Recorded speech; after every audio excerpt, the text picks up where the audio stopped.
Hello there, and welcome back to Bedtime Science. I'm really glad you're here tonight.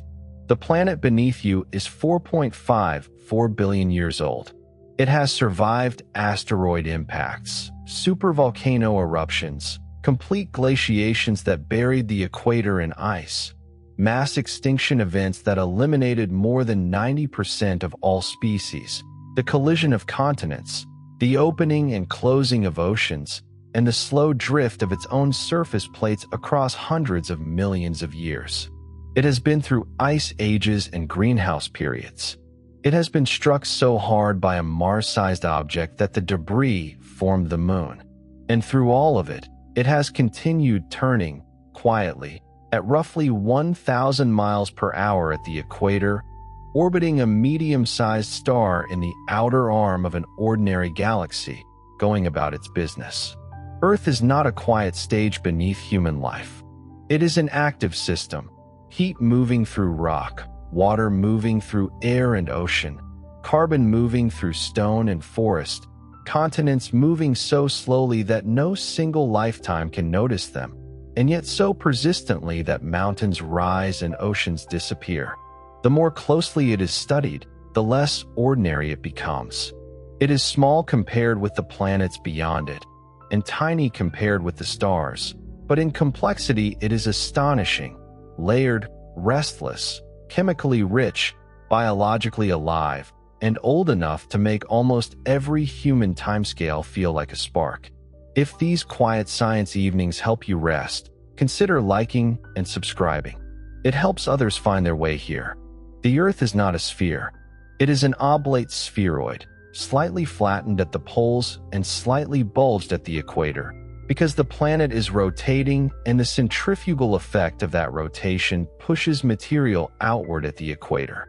The equatorial radius of Earth is approximately 6,378 kilometers, while the polar radius is approximately 6,357 kilometers, a difference of about 21 kilometers.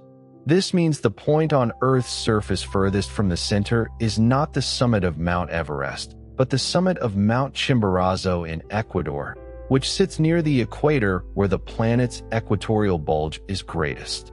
Chimborazo's summit is approximately 6,384 kilometers from the Earth's center, compared to Everest's approximately 6,382 kilometers. Everest is the highest point above sea level. Chimborazo is the furthest point from the center of the Earth. The distinction matters because the Earth itself is not uniformly shaped. The Earth's interior is layered like an onion, with each layer having distinct composition, temperature, and physical properties. The outermost layer is the crust, which varies in thickness from approximately 5 to 10 kilometers under the oceans to 30 to 70 kilometers under the continents. Beneath the crust lies the mantle, which extends to a depth of approximately 2,900 kilometers and makes up about 84% of Earth's volume. The mantle is solid rock, but behaves plastically over geological timescales, flowing like an extremely viscous fluid. Below the mantle is the outer core, a layer of liquid iron and nickel extending from approximately 2,900 to 5,100 kilometers depth, whose convective motion generates Earth's magnetic field. At the center is the inner core, a solid ball of iron and nickel approximately 1,220 kilometers in radius, under pressures so extreme that despite temperatures exceeding 5,000 degrees Celsius, comparable to the surface of the Sun, it remains solid.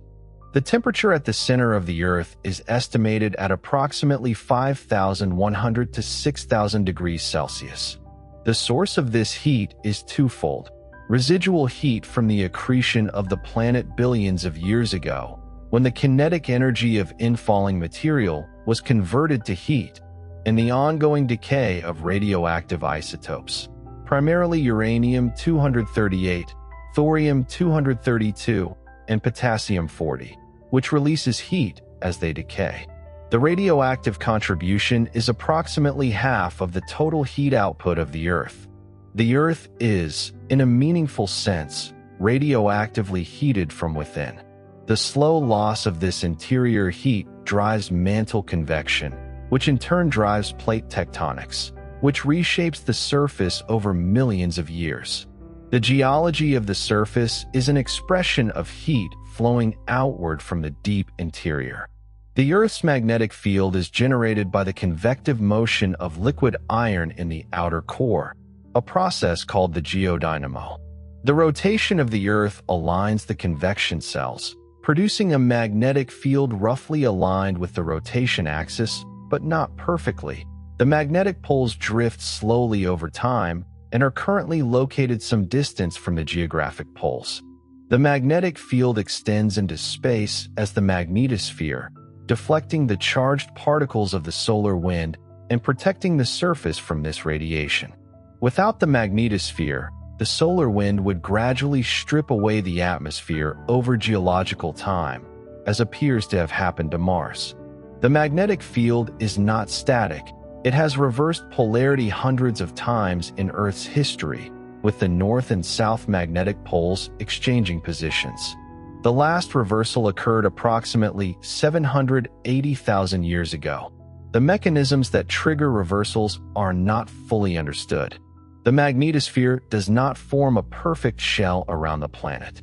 On the side facing the Sun, it is compressed by the solar wind to a distance of roughly 10 Earth radii. On the night side, it is stretched into a long magnetic tail that extends millions of kilometers downstream into space.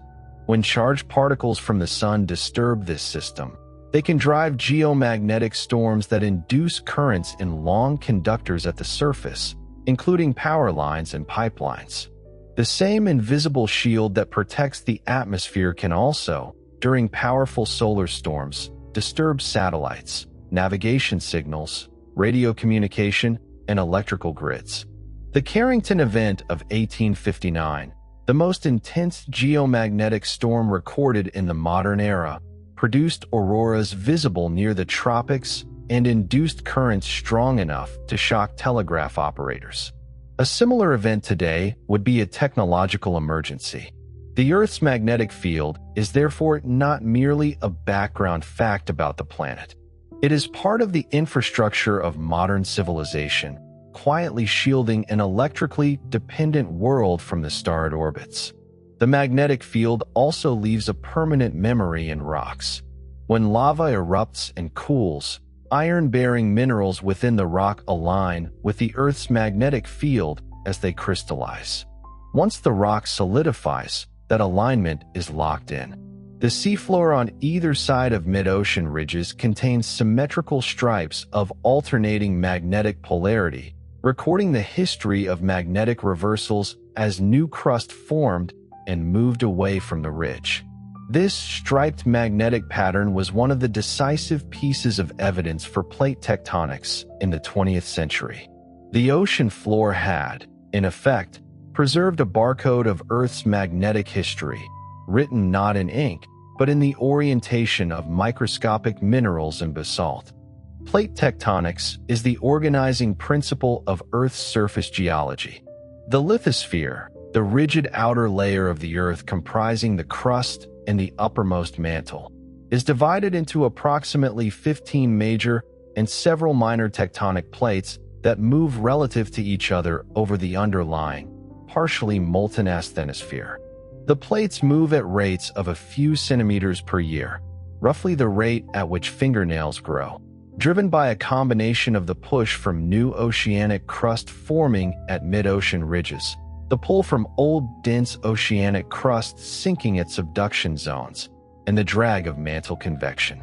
Despite their slow speed, over tens of millions of years, plates move thousands of kilometers, and the configuration of the continents changes dramatically. The Atlantic Ocean did not exist 200 million years ago. India was not attached to Asia. Antarctica was not always polar. Plate tectonics also explains why Earth is so geologically unusual compared with the other rocky worlds of the inner solar system. Venus appears to have a stagnant lid, a surface not broken into moving plates in the way Earth's is. Mars has giant volcanoes and evidence of ancient tectonic activity, but it does not currently operate a global system of plate recycling. Earth continuously destroys old ocean floor, creates new crust, raises mountains, buries carbon, releases volcanic gases, and brings deep materials back to the surface. This recycling is one reason the planet has maintained a relatively stable climate over billions of years. Plate tectonics connects the surface, the atmosphere, the ocean, and the deep mantle into one long, slow feedback system. The movement of continents also changes evolution.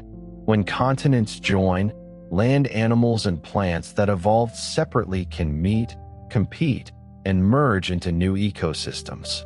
When continents split apart, populations become isolated, and isolation gives evolution room to experiment. Australia carried its marsupials into isolation. Madagascar carried lemurs and strange lineages of plants into isolation. South America spent tens of millions of years as an island continent, developing animals unlike those anywhere else, before the Isthmus of Panama connected it to North America and triggered a major exchange of species. The map of life is inseparable from the map of moving rock. The supercontinent Pangaea assembled approximately 300 million years ago from the earlier continents and began breaking apart approximately 175 million years ago. The Atlantic Ocean opened as the Americas separated from Europe and Africa. The Indian subcontinent, originally part of the southern supercontinent Gondwana, moved northward across what is now the Indian Ocean and collided with Asia approximately 50 million years ago, crumpling the crust upward to form the Himalayas. A collision that is still ongoing, still building the Himalayas upward at approximately 5 millimeters per year, even as erosion works from above. The highest mountains on Earth are the direct result of the northward movement of a plate at roughly the speed of fingernail growth, accumulated over tens of millions of years. The oceanic crust is denser than the continental crust, which is why the ocean floors are lower than the continents and why oceanic crust subducts beneath continental crust when the two meet. Oceanic crust is composed primarily of basalt and forms continuously at mid-ocean ridges, where magma wells up from the mantle as plates separate. New oceanic crust is young and hot, and therefore relatively buoyant. As it moves away from the ridge and cools, it becomes denser and eventually sinks at a subduction zone. The oldest oceanic crust on Earth is approximately 200 million years old, relatively young by geological standards, because older oceanic crust has been recycled back into the mantle through subduction. Continental crust, by contrast, is too buoyant to subduct easily, and the oldest continental rocks are over 4 billion years old. The Himalayas contain marine fossils. The rock that forms the highest peaks of the range was ocean floor sediment before the Indian subcontinent collided with Asia and drove it upward. Ammonites, brachiopods, and other marine organisms whose shells were buried in the sediment of the ancient Tethys Sea, the ocean that existed between India and Asia before the collision, are now found at altitudes above 5 kilometers. The summit of Everest is made of limestone formed from marine sediment, raised nearly 9 kilometers above sea level by the collision of two tectonic plates. The highest point on Earth's surface was once at the bottom of an ocean. Volcanoes are one of the most direct expressions of the Earth's interior heat at the surface. They occur primarily at tectonic plate boundaries, at divergent boundaries like mid-ocean ridges, where magma fills the gap as plates separate, at subduction zones, where one plate descends beneath another and the descending plate releases water and other volatiles that lower the melting point of the mantle wedge above it, generating magma that rises to form volcanic arcs, and at hotspots, where plumes of anomalously hot mantle material rise through the overlying plate to produce chains of volcanoes like the Hawaiian Islands. Approximately 1,500 potentially active volcanoes exist on land, and many more erupt on the ocean floor. Approximately 50 to 70 volcanoes erupt each year. Most eruptions are relatively small and occur at remote locations. The largest volcanic eruption in recorded history was the 1815 eruption of Mount Tambora in what is now Indonesia, which ejected approximately 160 cubic kilometers of material into the atmosphere and killed approximately 71,000 people directly and through subsequent famine and disease. The eruption reduced global temperatures by approximately 0.5 degrees Celsius the following year. 1816 became known as the year without a summer, with crop failures across North America and Europe contributing to famine. The eruption of Krakatoa in 1883, while smaller, produced the loudest sound in recorded history, heard approximately 5,000 kilometers away. The Chicxulub impactor 66 million years ago and the flood basalts of the Siberian Traps 252 million years ago represent geological events of incomparably greater scale, events that fundamentally altered the trajectory of life on Earth. The Yellowstone supervolcano sits beneath Yellowstone National Park in Wyoming and represents one of the largest volcanic systems in the world. The caldera, the collapsed structure left by earlier eruptions, is approximately 55 by 72 kilometers across. The most recent major eruption, approximately 640,000 years ago, ejected approximately 1,000 cubic kilometers of material, enough to cover most of the continental United States in ash. Yellowstone erupts on a rough cycle of approximately 600,000 to 800,000 years, though the timing of future eruptions is not predictable, and current monitoring indicates no signs of imminent activity. The geothermal features visible in the park, the geysers, hot springs, and mud pots, are the surface expression of a magmatic system that remains active. Earthquakes occur primarily at the boundaries of tectonic plates, where plates collide, separate, or slide past each other.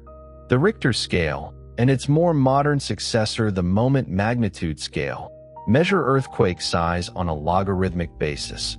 Each whole number increase represents a roughly 32-fold increase in the energy released. The largest earthquake ever recorded was the 1960 Valdivia earthquake in Chile, with a moment magnitude of 9.5, which released energy equivalent to approximately 1,000 nuclear weapons and generated a tsunami that crossed the Pacific Ocean. The distribution of earthquakes around the world maps almost exactly onto tectonic plate boundaries, particularly the subduction zones around the Pacific, the Ring of Fire, and the collision zones of the Alpine Himalayan belt. The Earth's atmosphere is a thin skin of gas held in place by gravity. 99% of the atmosphere's mass lies within approximately 30 kilometers of the surface, a layer comparable in relative thickness to the skin on an apple.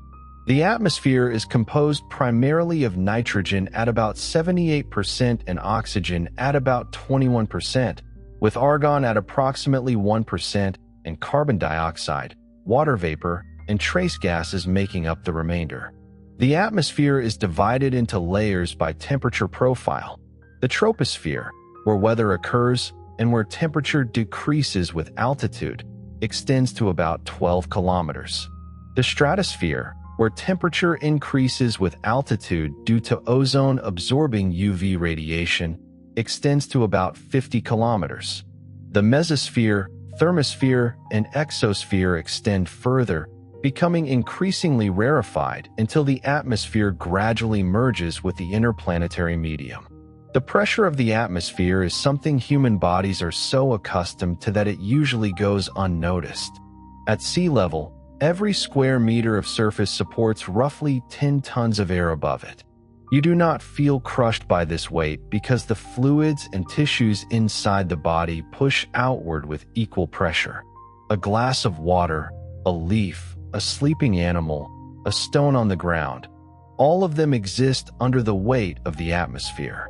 Weather is, in many ways, the atmosphere constantly redistributing this weight, air rising, sinking, expanding, cooling, condensing, and flowing from regions of high pressure toward regions of low pressure. The movement of air that feels like a breeze is part of this immense planetary balancing act. The composition of the atmosphere has changed dramatically through Earth's history. The early atmosphere contained little or no free oxygen. Oxygen became abundant only after photosynthetic organisms began releasing it faster than rocks, oceans, and volcanic gases could absorb it. For much of Earth's history, oxygen was a reactive waste product rather than a life-supporting gas. The first organisms that produced oxygen may have triggered one of the most profound environmental crises in the planet's history, poisoning anaerobic life and transforming the chemistry of the surface. The atmosphere that now feels natural to us is the product of billions of years of biological activity. Every breath is taken inside an atmosphere made by life. The ozone layer in the stratosphere absorbs most of the sun's ultraviolet B and C radiation, protecting the surface from radiation that would be lethal to most life at current levels. Ozone is a molecule of 3 oxygen atoms, produced when UV radiation splits ordinary oxygen molecules, allowing oxygen atoms to combine with intact oxygen molecules. The concentration of ozone in the stratosphere is quite low. If all the ozone were brought to sea level pressure and temperature, it would form a layer only about 3 millimeters thick. But this small amount of a trace gas prevents a level of surface UV radiation that would make most land life impossible. The discovery in the 1970s and 1980s that chlorofluorocarbons were destroying the ozone layer, and the subsequent Montreal Protocol of 1987 restricting their use, represents one of the most successful international environmental agreements in history, with the ozone layer now on track for recovery. The water cycle, the continuous movement of water through evaporation, atmospheric transport, precipitation, and runoff, drives both weather and the distribution of freshwater on land. The ocean evaporates approximately 434,000 cubic kilometers of water per year. Most of this falls back into the ocean as rain. Approximately 44,000 cubic kilometers per year falls on land, replenishing rivers, lakes, soil moisture, and groundwater. Water that falls as snow at high latitudes and altitudes may remain frozen for years to thousands of years before melting. The residence time of water varies enormously by reservoir. Water in the atmosphere has a residence time of about 9 days. Water in rivers averages about 2 weeks. Groundwater in deep aquifers may remain there for thousands to hundreds of thousands of years. Water in ice sheets on Antarctica has been frozen for up to 1.5 million years. Water is also one of the reasons Earth is geologically alive at the surface. Rainwater reacts with carbon dioxide in the air to form weak carbonic acid, which dissolves minerals in rock and carries ions to the sea. In the ocean, those ions are used by organisms to build shells and skeletons, or precipitate into sediments that may eventually become limestone. Over millions of years, this process removes carbon dioxide from the atmosphere and stores it in rock. The simple act of rain falling on mountains is therefore part of the planet's long-term climate regulation. Weathering, rivers, ocean chemistry, shell-building organisms, burial, subduction, and volcanism all form one linked system. Water's physical properties are also unusual in ways that make the planet habitable. Ice is less dense than liquid water, so it floats, forming an insulating layer over lakes and polar oceans rather than sinking to the bottom and freezing entire bodies of water from below. Water has a high heat capacity, allowing the oceans to store vast amounts of energy and moderate temperature swings across the planet. It is an excellent solvent, carrying dissolved minerals through rivers, cells, soils, and oceans. These properties are so familiar that they can seem ordinary, but they are not. The behavior of water is one of the chemical foundations of Earth's stability and of life itself. Ice cores drilled from the Antarctic and Greenland ice sheets are among the most detailed archives of Earth's climate history. As snow falls and compresses into ice, it traps air bubbles containing samples of the atmosphere at the time of deposition. Analyzing these bubbles allows researchers to measure the concentration of greenhouse gases, carbon dioxide, methane, in ancient atmospheres with remarkable precision. The temperature at the time of deposition can be inferred from the isotopic composition of the ice itself. Antarctic ice cores have been drilled to depths exceeding 3,000 meters, providing a continuous record extending back approximately 800,000 years. This record shows 8 glacial-interglacial cycles during this period, with CO2 concentrations ranging between approximately 180 parts per million during glacial periods and 280 parts per million during interglacials, until the industrial era, when concentrations have risen to over 420 parts per million, higher than at any point in the ice core record. The Amazon basin is the largest tropical rainforest on Earth, covering approximately 5.5 million square kilometers and containing an estimated 10% of all species on Earth. The Amazon River discharges approximately 20% of all freshwater entering the world's oceans, a flow so large that it dilutes the salinity of the Atlantic Ocean for hundreds of kilometers offshore. The forest generates its own rainfall through transpiration. Trees pump water from the soil through their leaves into the atmosphere, and this water vapor forms clouds and falls as rain, which the trees then pump back up. This moisture recycling means that a significant fraction of the Amazon's rainfall is water that has already cycled through the forest multiple times. The forest acts, in this sense, as a self-sustaining water cycle, and its large-scale deforestation does not simply remove trees, but disrupts the regional hydrology in ways that reduce rainfall across the basin. The Amazon also demonstrates that ecosystems are not simply collections of species, but physical systems that influence climate. Trees release volatile organic compounds into the air, and some of these compounds help form tiny particles around which water vapor can condense. The forest therefore participates in cloud formation above itself. Its roots shape the soil. Its canopy changes wind flow. Its transpiration moves water inland. Remove enough forest, and the system begins to change not merely biologically, but meteorologically. There are concerns that large-scale deforestation and warming could push parts of the Amazon toward a drier savanna-like state, especially in the southern and eastern basin. Such a transition would not happen everywhere at once, and the thresholds remain uncertain, but the possibility shows how tightly life and climate are coupled. Rainforests are often described as lush because their vegetation is dense, but the soils beneath many tropical forests are surprisingly nutrient-poor. Most of the nutrients are not stored in the soil, but in the living biomass itself, in trunks, leaves, roots, fungi, insects, and microbes. When a tree falls, the nutrients in its body are rapidly decomposed and taken back up by other organisms. The forest is rich because it recycles quickly, not because it rests on deep reserves of fertility. This is one reason tropical forests can be difficult to restore once they are cleared and the living nutrient cycle is broken. The richness of the forest is alive, circulating, and fragile.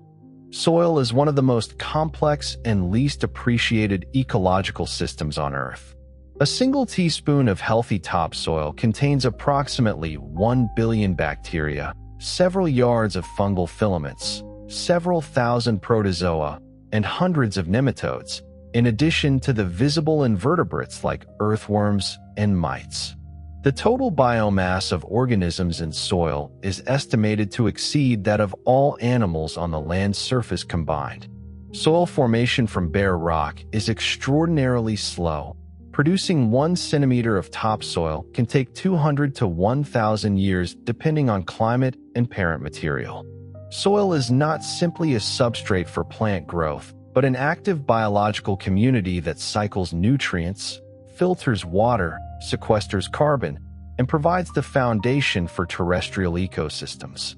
The loss of topsoil to erosion, compaction, and degradation through intensive agriculture is one of the less visible but most consequential environmental challenges. The fungal networks in soil are particularly important because they extend the reach of plant roots far beyond what the roots could explore alone. Mycorrhizal fungi penetrate the tiny spaces between soil particles and extract phosphorus, nitrogen, and trace minerals that would otherwise be inaccessible to plants. In exchange, plants provide the fungi with sugars produced through photosynthesis. This exchange is ancient. Early land plants almost certainly depended on fungal partners to colonize the continents. The greening of the land was not done by plants alone, but by plant-fungal partnerships that transformed bare rock into living soil. Soil also stores more carbon than the atmosphere and all plant life combined. Much of this carbon exists as decomposed organic matter bound to mineral particles or protected within aggregates that slow microbial access. Disturbing soil through intensive plowing exposes this stored carbon to oxygen, allowing microbes to break it down and release carbon dioxide. Regenerative agricultural practices, reforestation, wetland protection, and improved grazing management are all, in part, attempts to rebuild the living carbon reservoir beneath the surface. The ground underfoot is not inert. It is one of the largest active carbon stores on Earth. The deep biosphere, microorganisms living in rock and sediment kilometers below the Earth's surface, far from sunlight and surface biology, represents one of the more extraordinary discoveries in Earth science. Microbes have been found in deep mine shafts, in oil reservoirs, in marine sediment kilometers below the seafloor, and in rock at temperatures exceeding 100 degrees Celsius. The total biomass of the deep biosphere is estimated to be comparable to the total biomass of all surface life, an approximately equal mass of life living in the rocks beneath our feet, as in the biosphere we can observe. These organisms live on chemical energy derived from rock-water interactions, hydrogen produced by the reaction of water with iron-bearing minerals, or the remnants of organic matter buried millions of years ago. Their metabolic rates are extraordinarily low. Some appear to divide only once every 1,000 years. The nitrogen cycle is one of the most important and most complex biogeochemical cycles on Earth. Nitrogen gas makes up 78% of the atmosphere, but is chemically inert and unusable by most organisms in that form. Biological nitrogen fixation, carried out primarily by certain bacteria and archaea, either free-living or in symbiosis with plant roots, converts atmospheric nitrogen into biologically available forms, including ammonia and nitrate. These fixed nitrogen compounds support plant growth, which supports all animal life. Nitrogen is returned to the atmosphere through denitrification, a microbial process converting nitrate back to nitrogen gas. The natural nitrogen cycle was the primary constraint on terrestrial productivity for most of Earth's history. The development of the Haber-Bosch process in the early 20th century, which synthesizes ammonia from atmospheric nitrogen and hydrogen at high temperature and pressure, effectively doubled the amount of biologically available nitrogen entering terrestrial ecosystems and is credited with enabling the food production that supports approximately half of the world's current population. It is estimated that approximately half the nitrogen atoms in the bodies of humans alive today passed through the Haber-Bosch process. The carbon cycle governs the movement of carbon between the atmosphere, ocean, land, and geology, and it operates across timescales ranging from days to millions of years. On short timescales, photosynthesis removes CO2 from the atmosphere and stores carbon in organic matter. Respiration and decomposition return it. On longer timescales, the burial of organic carbon in marine sediments, and the weathering of silicate rocks by CO2 represent important fluxes. On the longest geological timescales, tens to hundreds of millions of years, the carbon-silicate cycle acts as a thermostat for Earth's climate. When temperatures rise, weathering rates increase, removing more CO2 from the atmosphere and cooling the planet. When temperatures fall, weathering slows and volcanic outgassing accumulates CO2, warming the planet. This negative feedback has maintained Earth's surface within the liquid water range for most of its history, despite the fact that the Sun was approximately 30% less luminous 4 billion years ago than it is today. Limestone cliffs, chalk deposits, and coral reefs are all part of this long carbon story. The White Cliffs of Dover, for example, are made largely from the microscopic calcium carbonate plates of coccolithophores, marine plankton that lived in warm Cretaceous seas. Their bodies sank after death, accumulated on the seafloor, were compressed into chalk, uplifted, and exposed by erosion. A cliff of white rock on a coast can therefore be a cemetery of trillions of microscopic marine organisms, each one having lived in sunlight, built a mineral structure from seawater chemistry, and contributed a nearly invisible fragment to a landscape millions of years later. Coal tells a different version of the same story. During the Carboniferous period, vast swamp forests grew in warm, wet lowlands.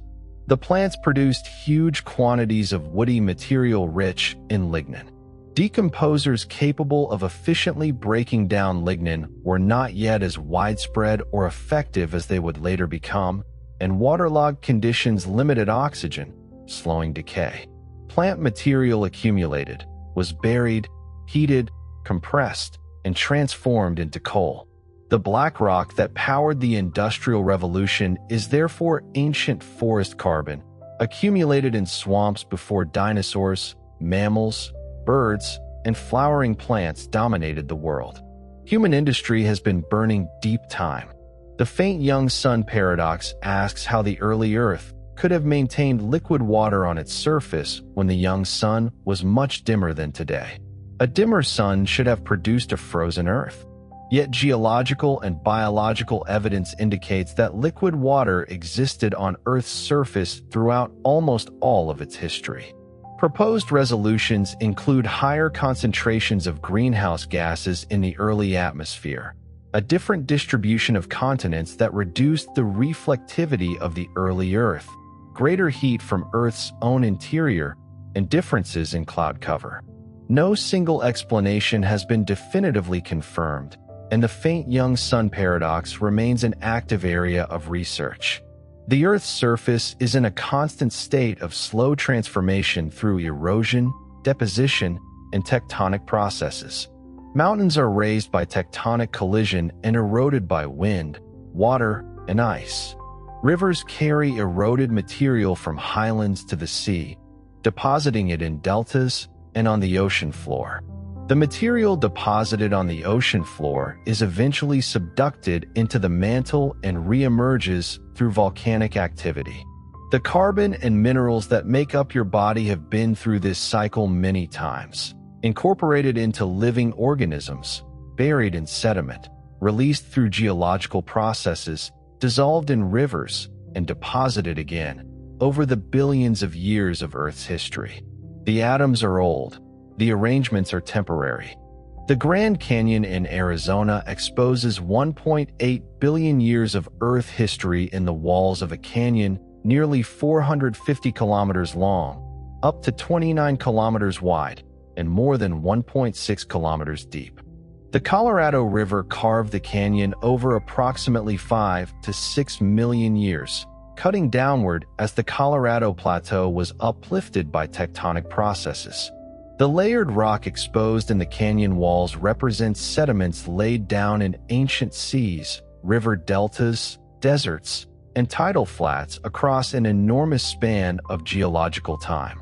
The oldest rock visible in the canyon, exposed at the very bottom of the inner gorge, is the Vishnu Schist, metamorphic rock approximately 1.84 billion years old, formed from sediments that were buried, heated, and deformed deep in the crust before being slowly exhumed to the surface. Standing at the rim and looking down is, in a precise sense, looking backward through almost 2 billion years of time. Geologists read unconformities, gaps in the rock record where time is missing, with particular interest. An unconformity may represent erosion, non-deposition, uplift, or a change in sea level that exposed land where sediment had once been accumulating. In some places, a person can place a hand on one rock layer and another hand on a layer immediately above it and be touching surfaces separated by hundreds of millions of years. The missing time is not empty. It contains landscapes that eroded away, ecosystems that left no trace at that location, mountains that rose and vanished, rivers that changed course, climates that came and went. The rock record is immense, but it is not complete. It is a preserved fragment of a much larger history. The oldest minerals on Earth, the zircon crystals from the Jack Hills of Western Australia, are small enough to be held almost invisibly on a fingertip, yet they preserve information from near the dawn of the planet. Zircon incorporates uranium atoms into its crystal structure when it forms, but excludes lead, because uranium decays to lead at a known rate. Measuring the uranium-lead ratio allows the crystal's age to be determined with extraordinary precision. Some zircons also contain oxygen isotope ratios suggesting they formed in the presence of liquid water. If that interpretation is correct, Earth may have had oceans, or at least water-rock interaction surprisingly early, only a few 100 million years after formation. Diamonds form deep in the Earth's mantle, at depths of approximately 150 to 200 kilometers, under pressures of approximately 45,000 atmospheres and temperatures exceeding 1,000 degrees Celsius. They are brought to the surface rapidly in volcanic eruptions through structures called kimberlite pipes, narrow, roughly cylindrical conduits of rock formed when deep mantle material erupts explosively through the crust. The ascent is fast, perhaps a matter of hours, because if the ascent were slow, the diamond would convert to graphite as pressure decreased. Diamonds are therefore not particularly rare in the mantle, but their delivery to the surface is a specific and relatively unusual geological event. The oldest diamonds found so far are approximately 3.5 billion years old, nearly as old as the Earth itself, and they sometimes contain inclusions of other minerals that provide direct samples of the ancient mantle. The Mariana Trench, the deepest point on Earth's surface, is located in the western Pacific where the Pacific Plate subducts beneath the Mariana Plate. The Challenger Deep, at approximately 10,935 meters below sea level, sits on the floor of this trench. The pressure at the bottom of the Challenger Deep is approximately 1,100 atmospheres, roughly 11,000 tons per square meter. The temperature is close to freezing. It is completely dark, yet organisms including bacteria, amphipods, and foraminifera have been found there. The discovery of life at the greatest ocean depths demonstrates that the biosphere extends further into the extremes of the Earth's environment than was long assumed. The entire floor of the Mariana Trench lies far below the surface of what would otherwise be imagined as the inhabited Earth. The Sahara Desert was green approximately 6,000 to 10,000 years ago, during a period called the African Humid Period or Green Sahara. During this period, strengthened summer monsoon rainfall transformed what is now one of the world's largest and most arid deserts into a landscape of lakes, rivers, grasslands, and forest. Hippopotamuses lived in what is now southern Algeria. Crocodiles inhabited lakes in what is now the Sahara's central desert. Rock art depicting cattle herding, hunting, and river scenes survives from this period across regions that now receive almost no rainfall.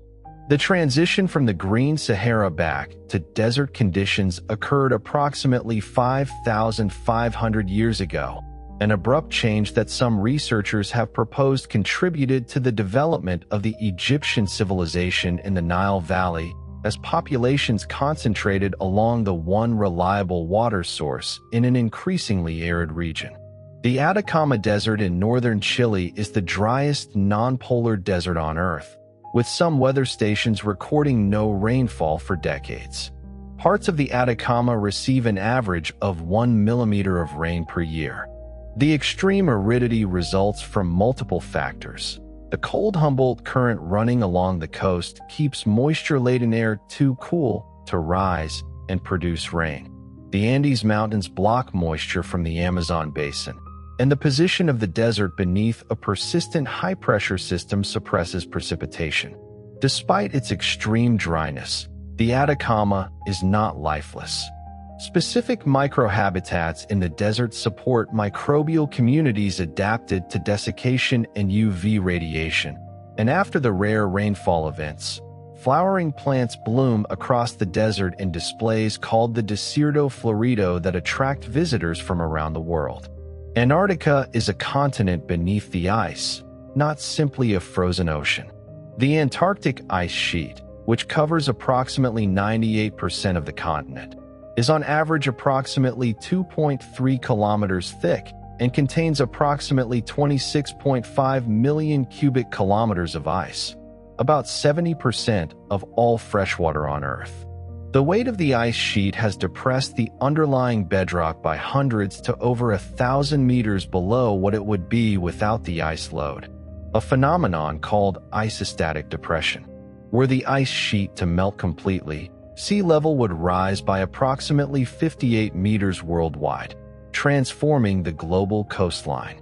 The ice sheet contains a record of atmospheric composition extending back approximately 800,000 years in the deepest cores and may preserve ice as old as 1.5 million years, with plans for future drilling to recover ice potentially extending to 2.7 million years old.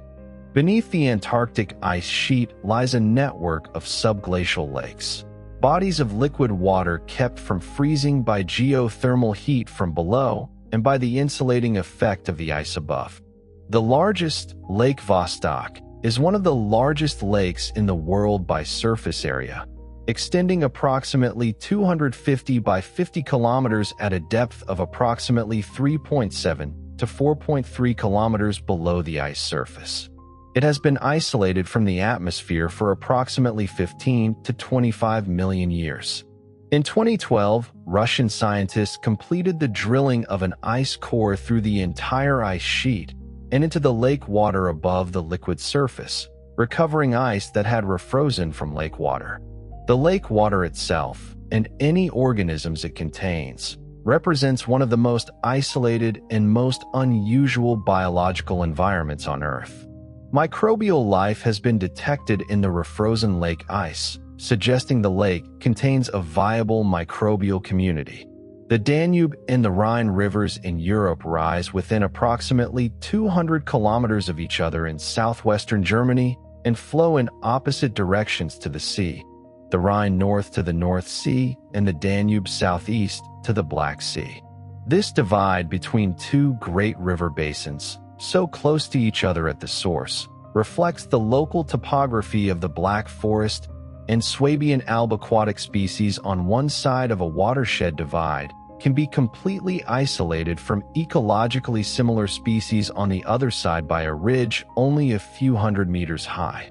The biogeographic consequences of these watershed divides accumulate over millions of years as species on either side evolve in isolation.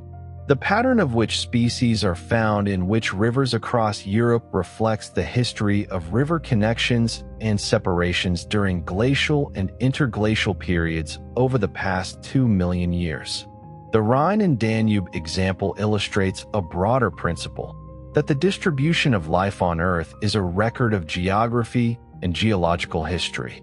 The distinctive fauna of Australia, dominated by marsupials rather than placental mammals, reflects the isolation of Australia after it separated from Antarctica approximately 30 to 40 million years ago. The similarity of the fossil record in South America and Africa reflects their former connection as part of Gondwana.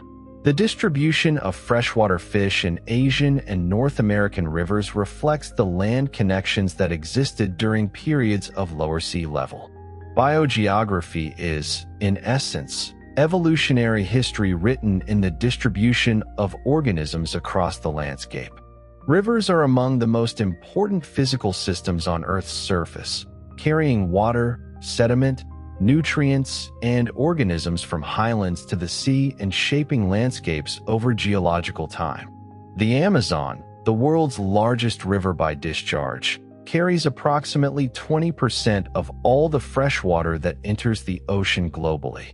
The Nile, the world's longest river at approximately 6,650 kilometers, drains approximately 1/10 of Africa's landmass and supported one of the earliest and most durable human civilizations through its annual floods that deposited rich silt on the floodplain. Rivers are dynamic systems that respond to changes in rainfall, vegetation, and base level, and their course over geological time reflects the changing topography of the land through which they flow, sometimes incising deeply into uplifting plateaus, sometimes meandering broadly across flat alluvial plains. The Great Rift Valley system of Eastern Africa is where tectonic forces are beginning to tear the African continent apart.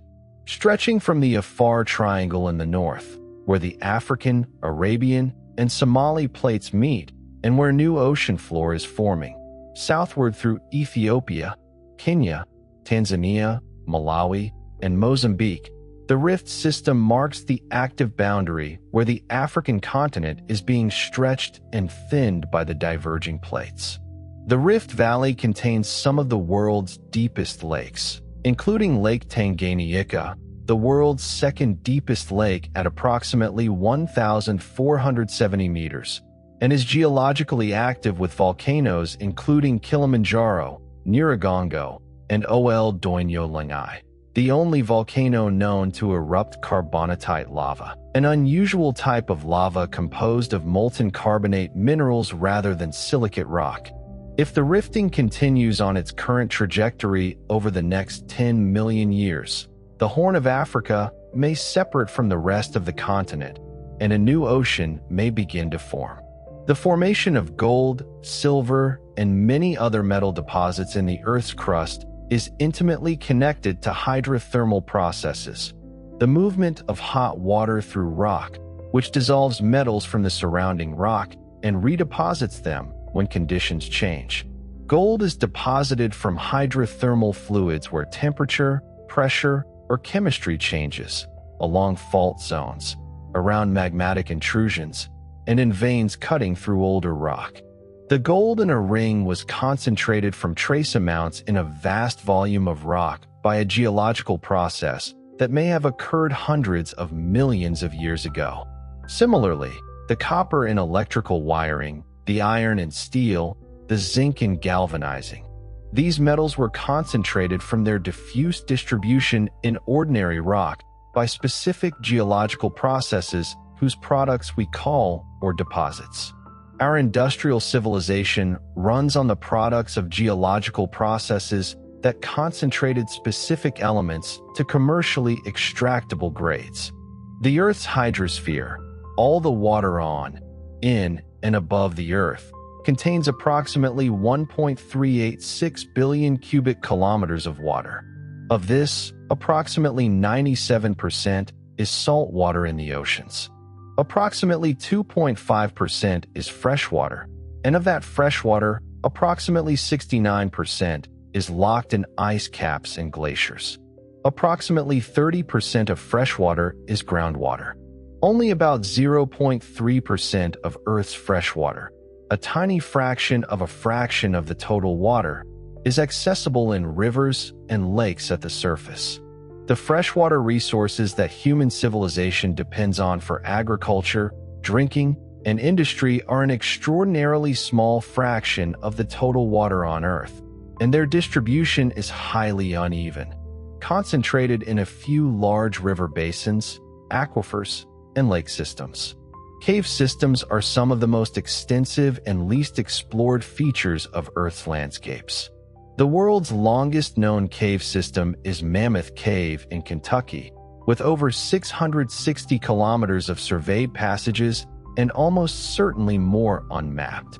The deepest known cave is Veriovkina Cave in Georgia, descending to approximately 2,212 meters below its entrance. Caves form primarily through the dissolution of soluble rock, mainly limestone and dolomite, by slightly acidic groundwater over millions of years. The resulting karst landscapes, with their sinkholes, underground rivers, and cave systems, underlie approximately 15 to 20% of Earth's ice-free land surface and provide the groundwater for approximately a quarter of the world's population. The ecosystems within caves, where organisms live in perpetual darkness, dependent on organic material washed in from the surface or on chemosynthesis, are genuinely isolated from surface biology and have evolved extraordinary adaptations to this extreme environment. The deepest borehole ever drilled into the Earth is the Kola Super Deep Borehole in Russia, which reached a depth of 12,262 meters below the surface before drilling was halted in 1994 due to unexpectedly high temperatures, approximately 180 degrees Celsius at depth, far higher than predictions. The Kola borehole is the deepest artificial point on Earth, yet it reached only about one-third of the way through Earth's continental crust and a tiny fraction of the way to the mantle. The Earth's interior remains physically inaccessible to direct sampling below a few kilometers, and what is known about the deep Earth comes almost entirely from seismic wave analysis and high-pressure laboratory experiments rather than from direct observation. Stalactites and stalagmites, the formations that grow in limestone caves from the slow dripping of calcium carbonate-rich water, grow at rates of approximately 0.1 to 0.3 millimeters per year under typical conditions. A stalactite 1 meter long has typically been growing for thousands of years. These formations can be used as paleoclimate archives. The ratio of oxygen isotopes in the carbonate laid down each year records the temperature and rainfall at the time of deposition, and annual growth layers allow the record to be dated.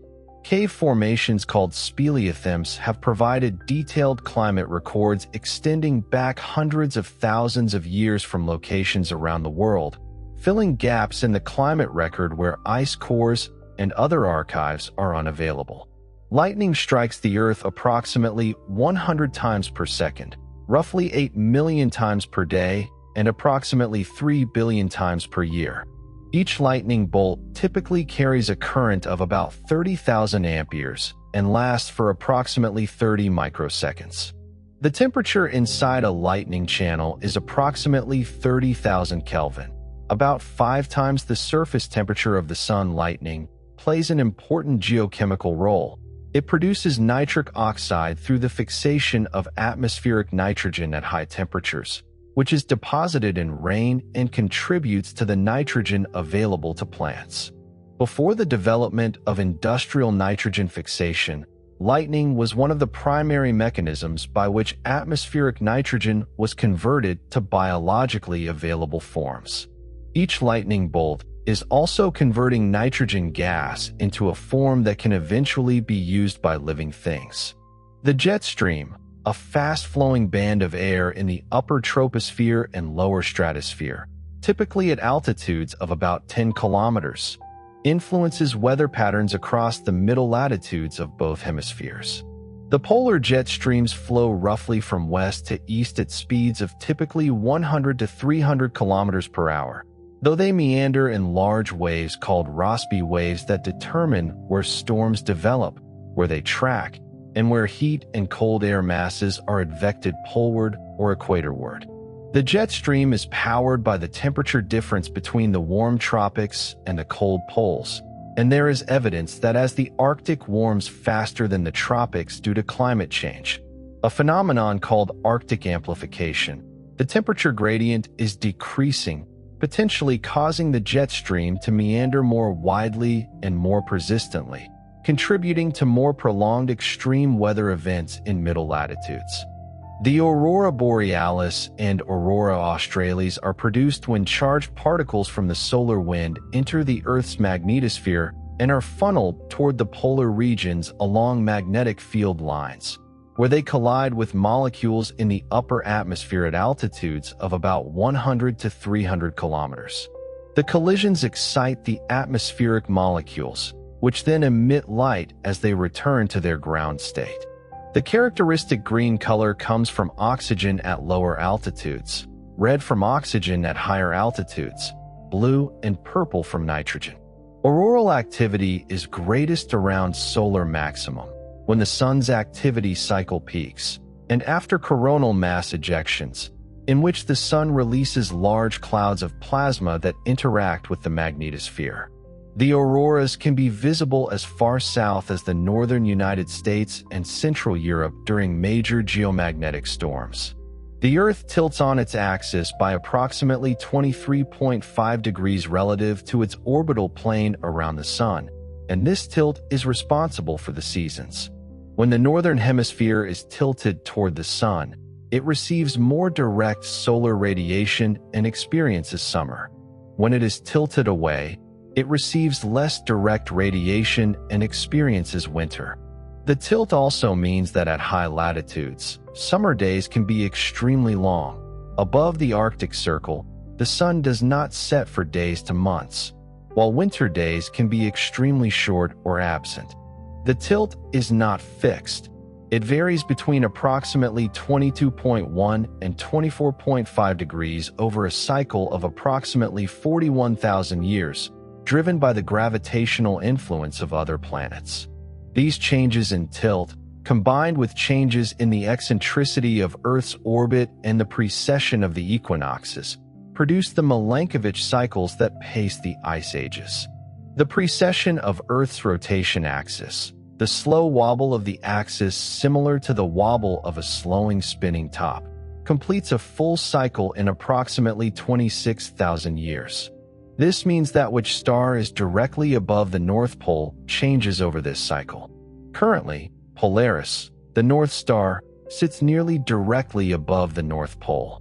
In approximately 13,000 years, the precession will have shifted the axis so that Vega, in the constellation Lyra, will be the pole star.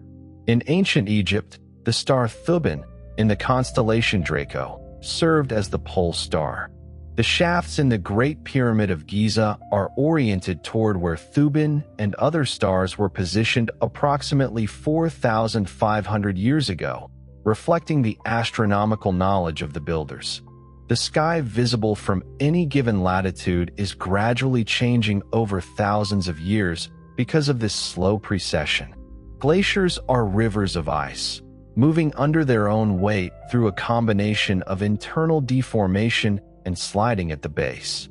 The speed of glacier movement varies enormously, from a few centimeters per year for slow polar glaciers to several kilometers per year for fast-moving outlet glaciers in Greenland and Antarctica. Glaciers carve characteristic U-shaped valleys as they move, in contrast to the V-shaped valleys carved by rivers. They transport enormous quantities of rock debris, depositing it in distinctive landforms including moraines, drumlins, and erratic boulders, large rocks carried by glaciers far from their source and deposited when the glacier melts. The landscapes of much of northern Europe and North America were shaped by the ice sheets of the last glacial period, which reached their maximum extent approximately 20,000 years ago and retreated by approximately 10,000 years ago.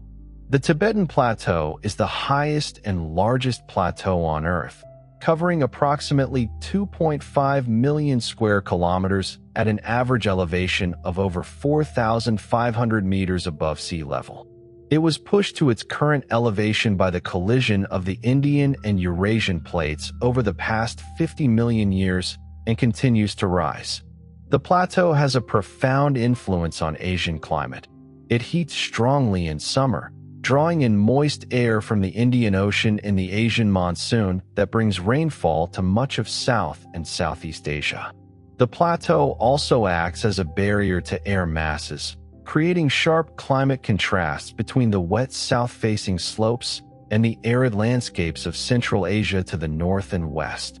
The glaciers of the Tibetan Plateau and surrounding ranges supply freshwater to major Asian rivers including the Indus, Ganges, Brahmaputra, Yangtze, Yellow, and Mekong, which provide freshwater to approximately 1.5 billion people. Deep ocean sediments contain the fossil remains of organisms that lived in the surface ocean over millions of years, building up layer by layer on the seafloor. These sediments record changes in ocean temperature, salinity, circulation, and biological productivity in extraordinary detail.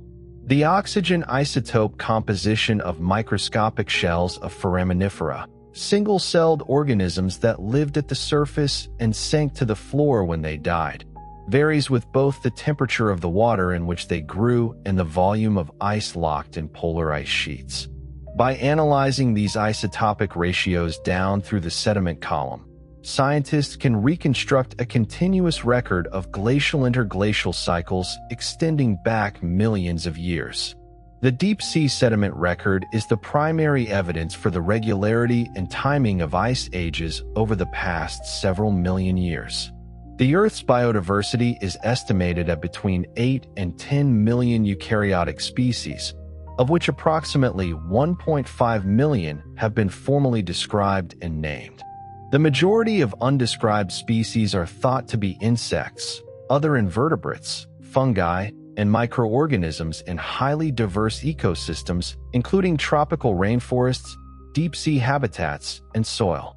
The current rate of species extinction is estimated by many researchers to be between 100 and 1,000 times the natural background extinction rate, driven primarily by habitat destruction, overexploitation, pollution, invasive species, and climate change.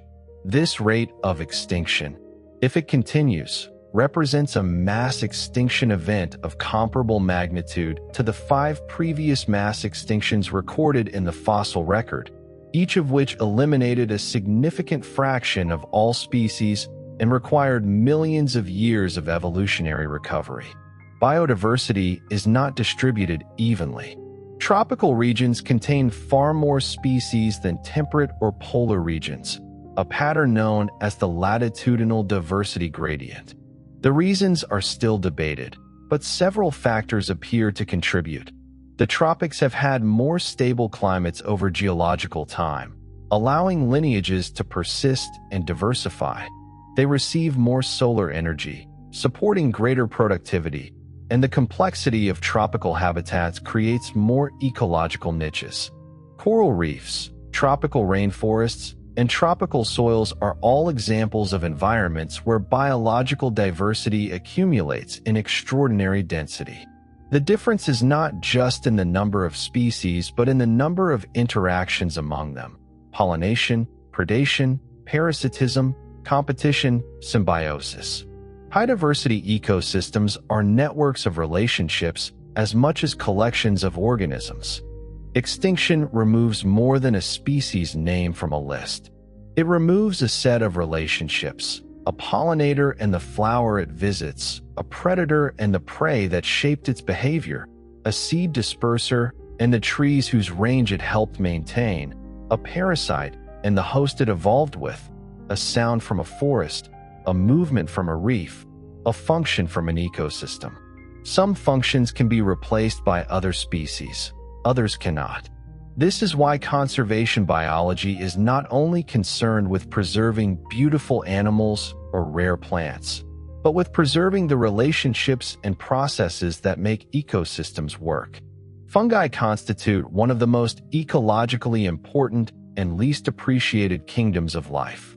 Approximately 148,000 species of fungi have been described, but estimates of total fungal diversity range from 2 to 5 million species. Fungi are the primary decomposers of organic matter in most terrestrial ecosystems, breaking down dead plant and animal material and returning nutrients to the soil. The mycorrhizal fungi that form symbiotic associations with plant roots, exchanging mineral nutrients for carbon, are essential to the growth of the vast majority of terrestrial plant species. The Wood Wide Web, the network of mycorrhizal fungal connections linking the roots of trees in a forest, facilitates the transfer of carbon, water, and nutrients between trees, including between established trees and seedlings in conditions of low light. Fungi also produce many of the most important medicines, penicillin and other antibiotics, and are responsible for the fermentation processes underlying bread, beer, wine, and cheese. Seagrass meadows, underwater meadows of flowering plants growing in shallow coastal waters, are among the most productive and most important of all marine ecosystems, despite receiving far less attention than coral reefs or kelp forests. Seagrasses form the base of food webs supporting dugongs, sea turtles, and a wide variety of fish and invertebrates. They are among the most effective carbon sequesterers in the marine environment, capturing and burying carbon in their sediments at rates far exceeding terrestrial forests per unit area. They stabilize sediment, improve water clarity, and provide nursery habitat for many commercially important fish species.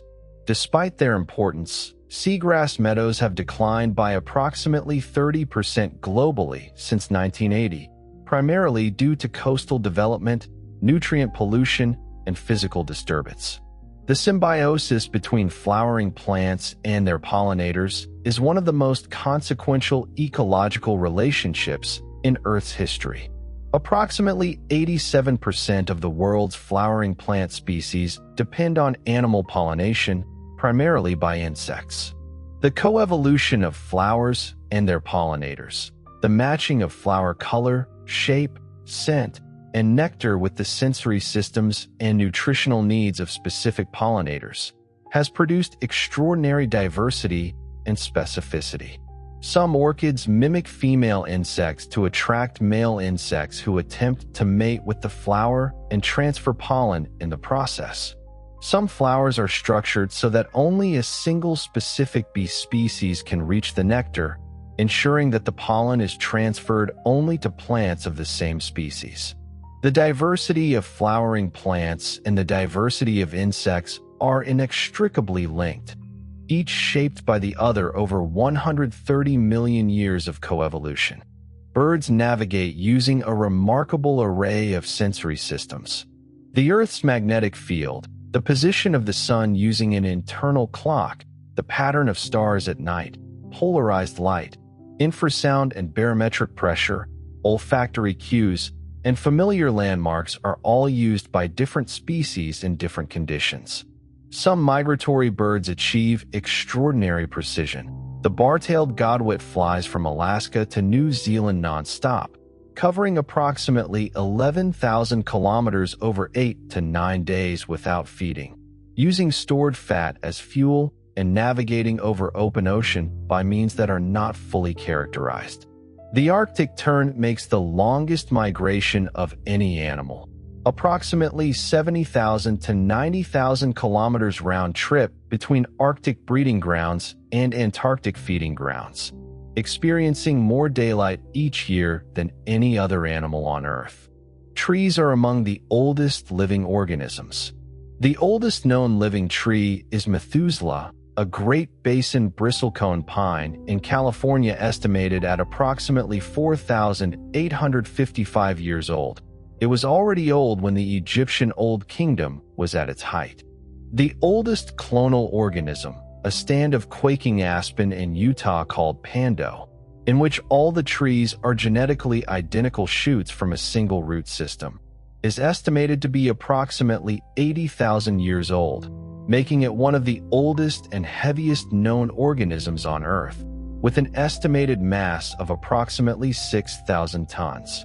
Trees communicate through root networks and through the release of volatile compounds. Neighboring trees respond to volatile signals from stressed or damaged trees by upregulating their own defenses. The social life of the forest, invisible to casual observation, is continuous. Fire is another ancient force shaping terrestrial ecosystems.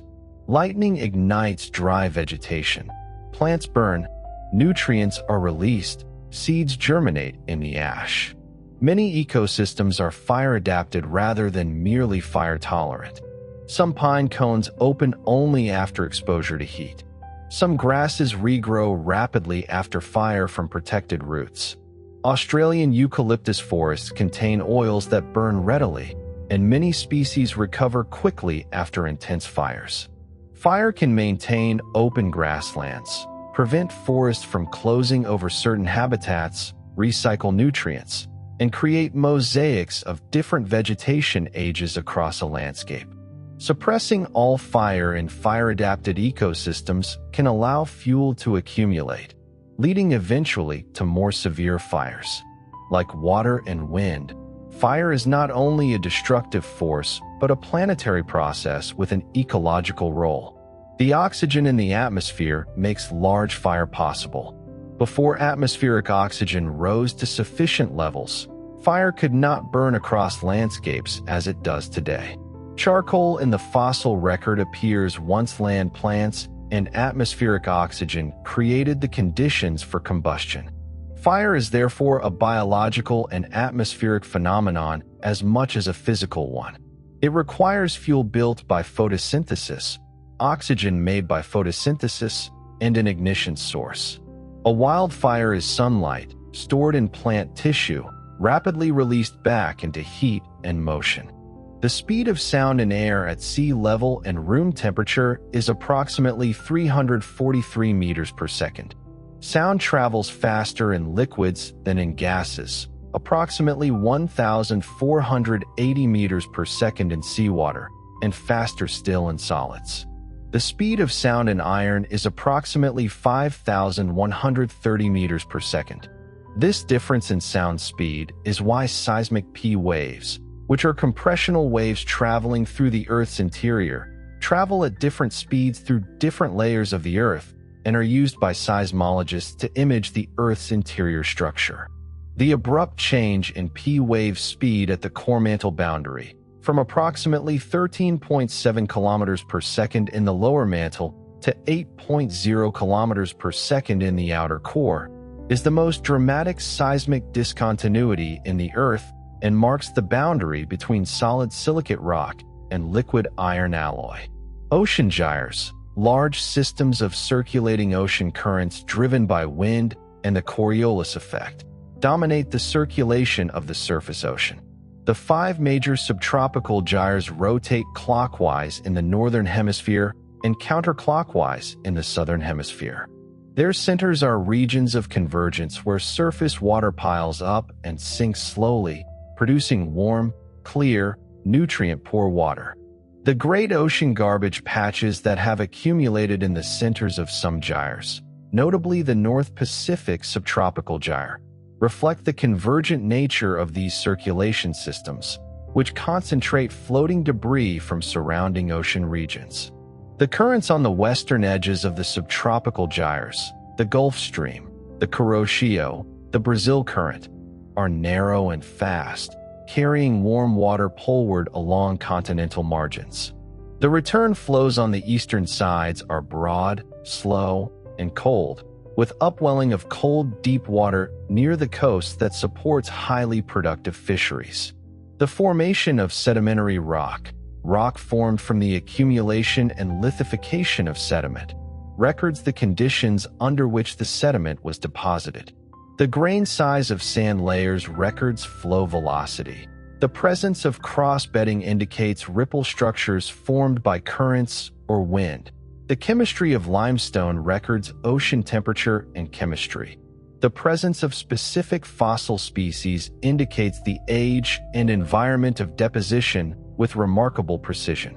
Reading a sequence of sedimentary rock layers is, in effect, reading the environmental history of a specific place over the period during which those layers were deposited. The geological record is not merely a collection of old rocks, but a detailed archive of ancient environments.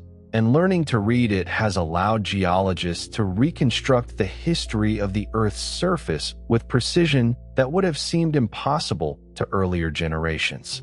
The water in Earth's oceans may have been delivered in part by asteroids and comets during the period called the Late Heavy Bombardment, approximately 4 to 3.8 billion years ago, when the inner solar system was subjected to an intense flux of impact events. The Earth's original water, present when the planet formed, was likely partially or completely lost during the high-temperature accretion process. Subsequent delivery by volatile-rich asteroids, particularly carbonaceous chondrites, which contain significant water and hydrated minerals, may have contributed substantially to the present ocean. The isotopic composition of Earth's ocean water matches that of carbonaceous chondrites better than it matches that of comets, suggesting asteroids were the dominant source, though the question is not fully resolved. The total amount of rock cycled through the Earth's mantle by plate tectonics over the past 4 billion years is genuinely difficult to conceptualize. The ocean floor is completely recycled approximately every 200 million years as new crust forms at ridges and old crust sinks at trenches. Oceanic crust carries seawater-altered rock, sediments containing organic carbon, and seawater trapped in pore spaces into the mantle, where these materials influence the composition of magmas that eventually erupt at the surface. The exchange of material between the surface and the mantle through subduction and volcanism is a slow but continuous reshuffling of the Earth's chemical inventory that has been operating throughout Earth's history and that is intimately linked to the long-term evolution of the ocean, the atmosphere, and the biosphere.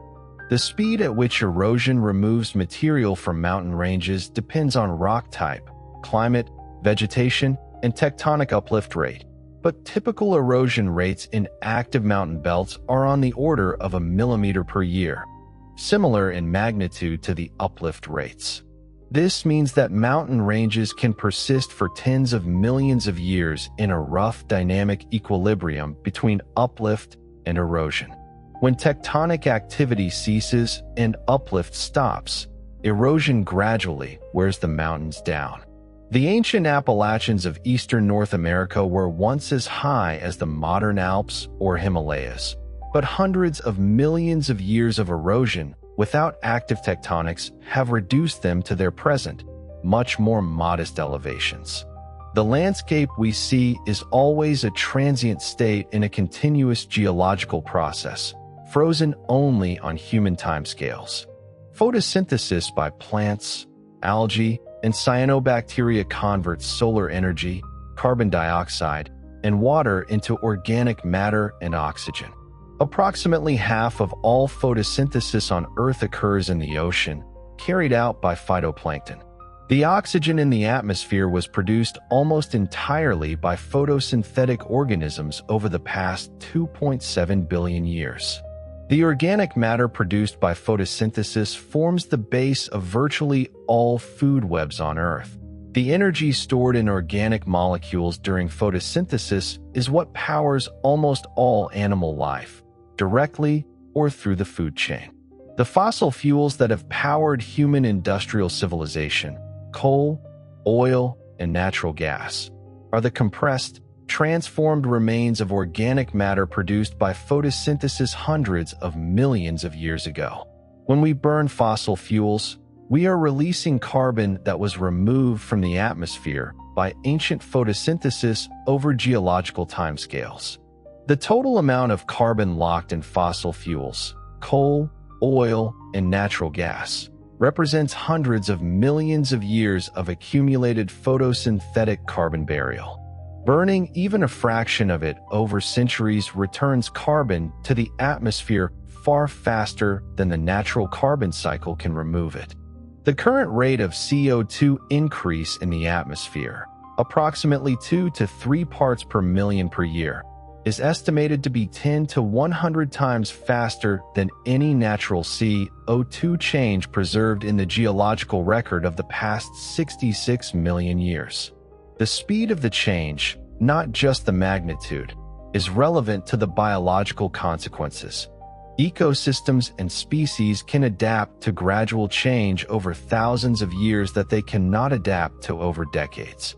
The Serengeti ecosystem in East Africa supports one of the most spectacular wildlife assemblages remaining on Earth, including approximately 1.5 million wildebeest in the world's largest land animal migration, alongside zebras, gazelles, lions, cheetahs, leopards, hyenas, wild dogs, elephants, giraffes, hippopotamuses, and thousands of other species. The migration of wildebeest through the Serengeti ecosystem is driven by rainfall.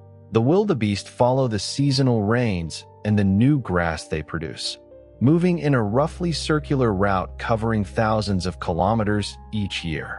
The migration transports enormous quantities of nutrients across the landscape in the form of dung, urine, and carcasses, and the grazing behavior of the herds influences vegetation structure across the ecosystem.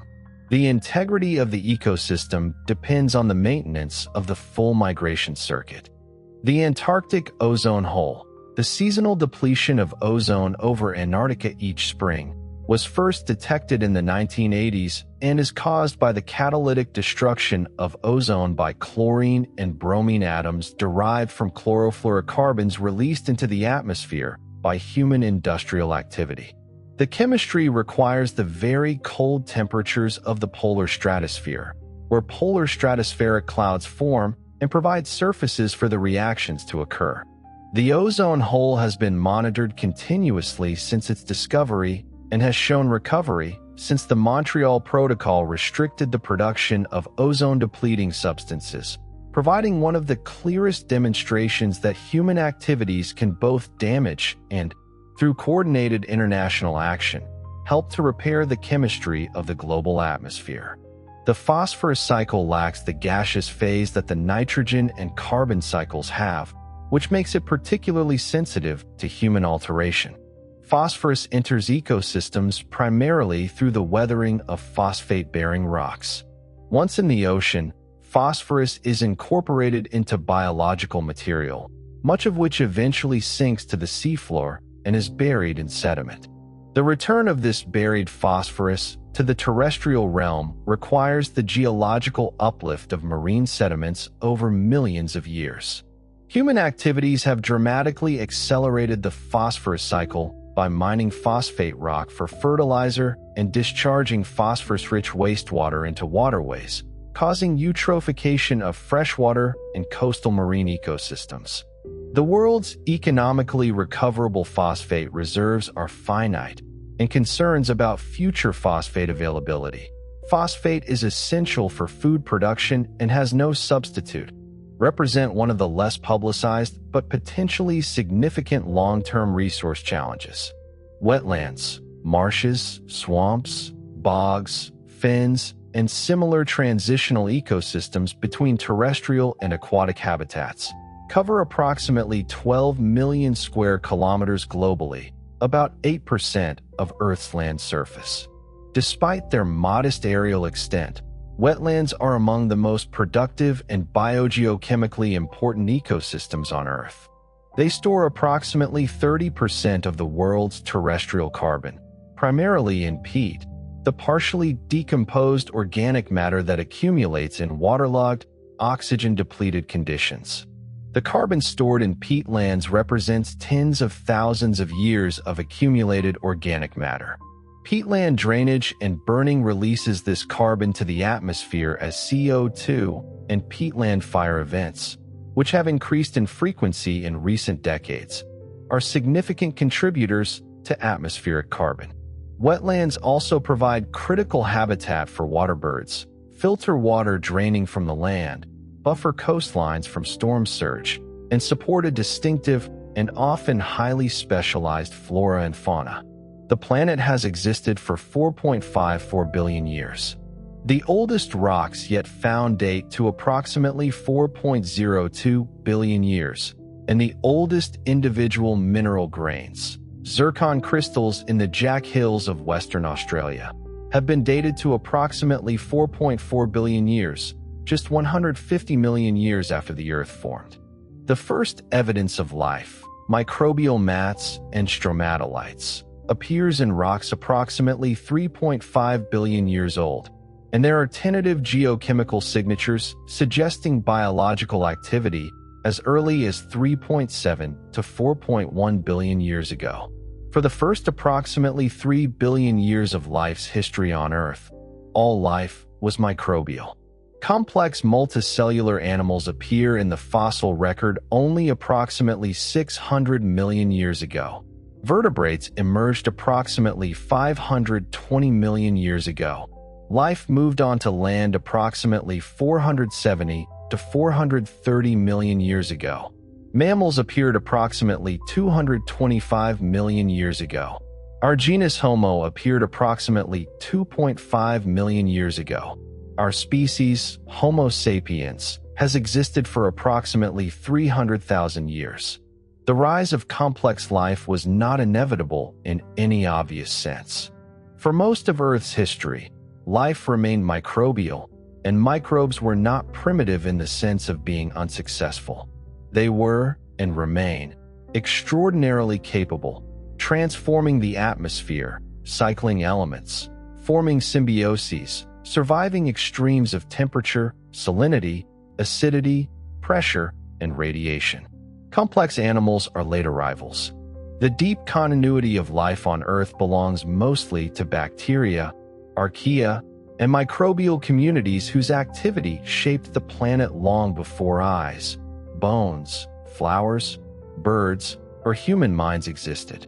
Mass extinctions also show that the history of life is not a simple story of progress. It is a branching, interrupted, contingent history.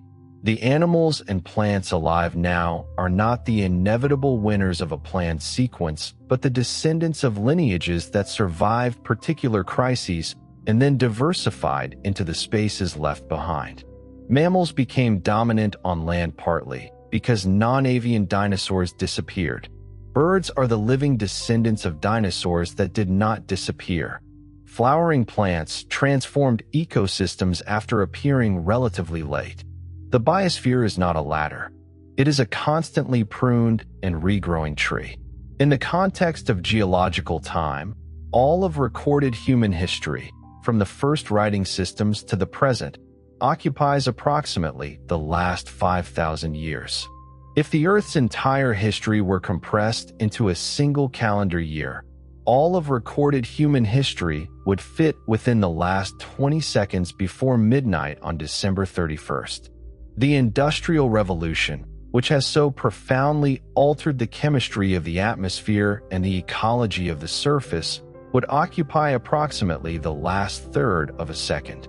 The planet existed for an almost incomprehensible duration before anything like us appeared, and this perspective, available to anyone who looks closely at the rocks and the fossils and takes seriously what they say, is one of the genuinely humbling gifts of geology. There is also a deep connection between the Earth and the Moon that is easy to overlook because the Moon is so familiar in the sky. The Moon raises tides in the oceans, but it also raises tides in the solid Earth itself. The crust flexes by several tens of centimeters under lunar gravity. Over geological time, tidal friction has slowed the Earth's rotation. Early in Earth's history, days were much shorter, perhaps only 6 hours long. The Moon was closer, the tides were stronger, and the planet spun faster.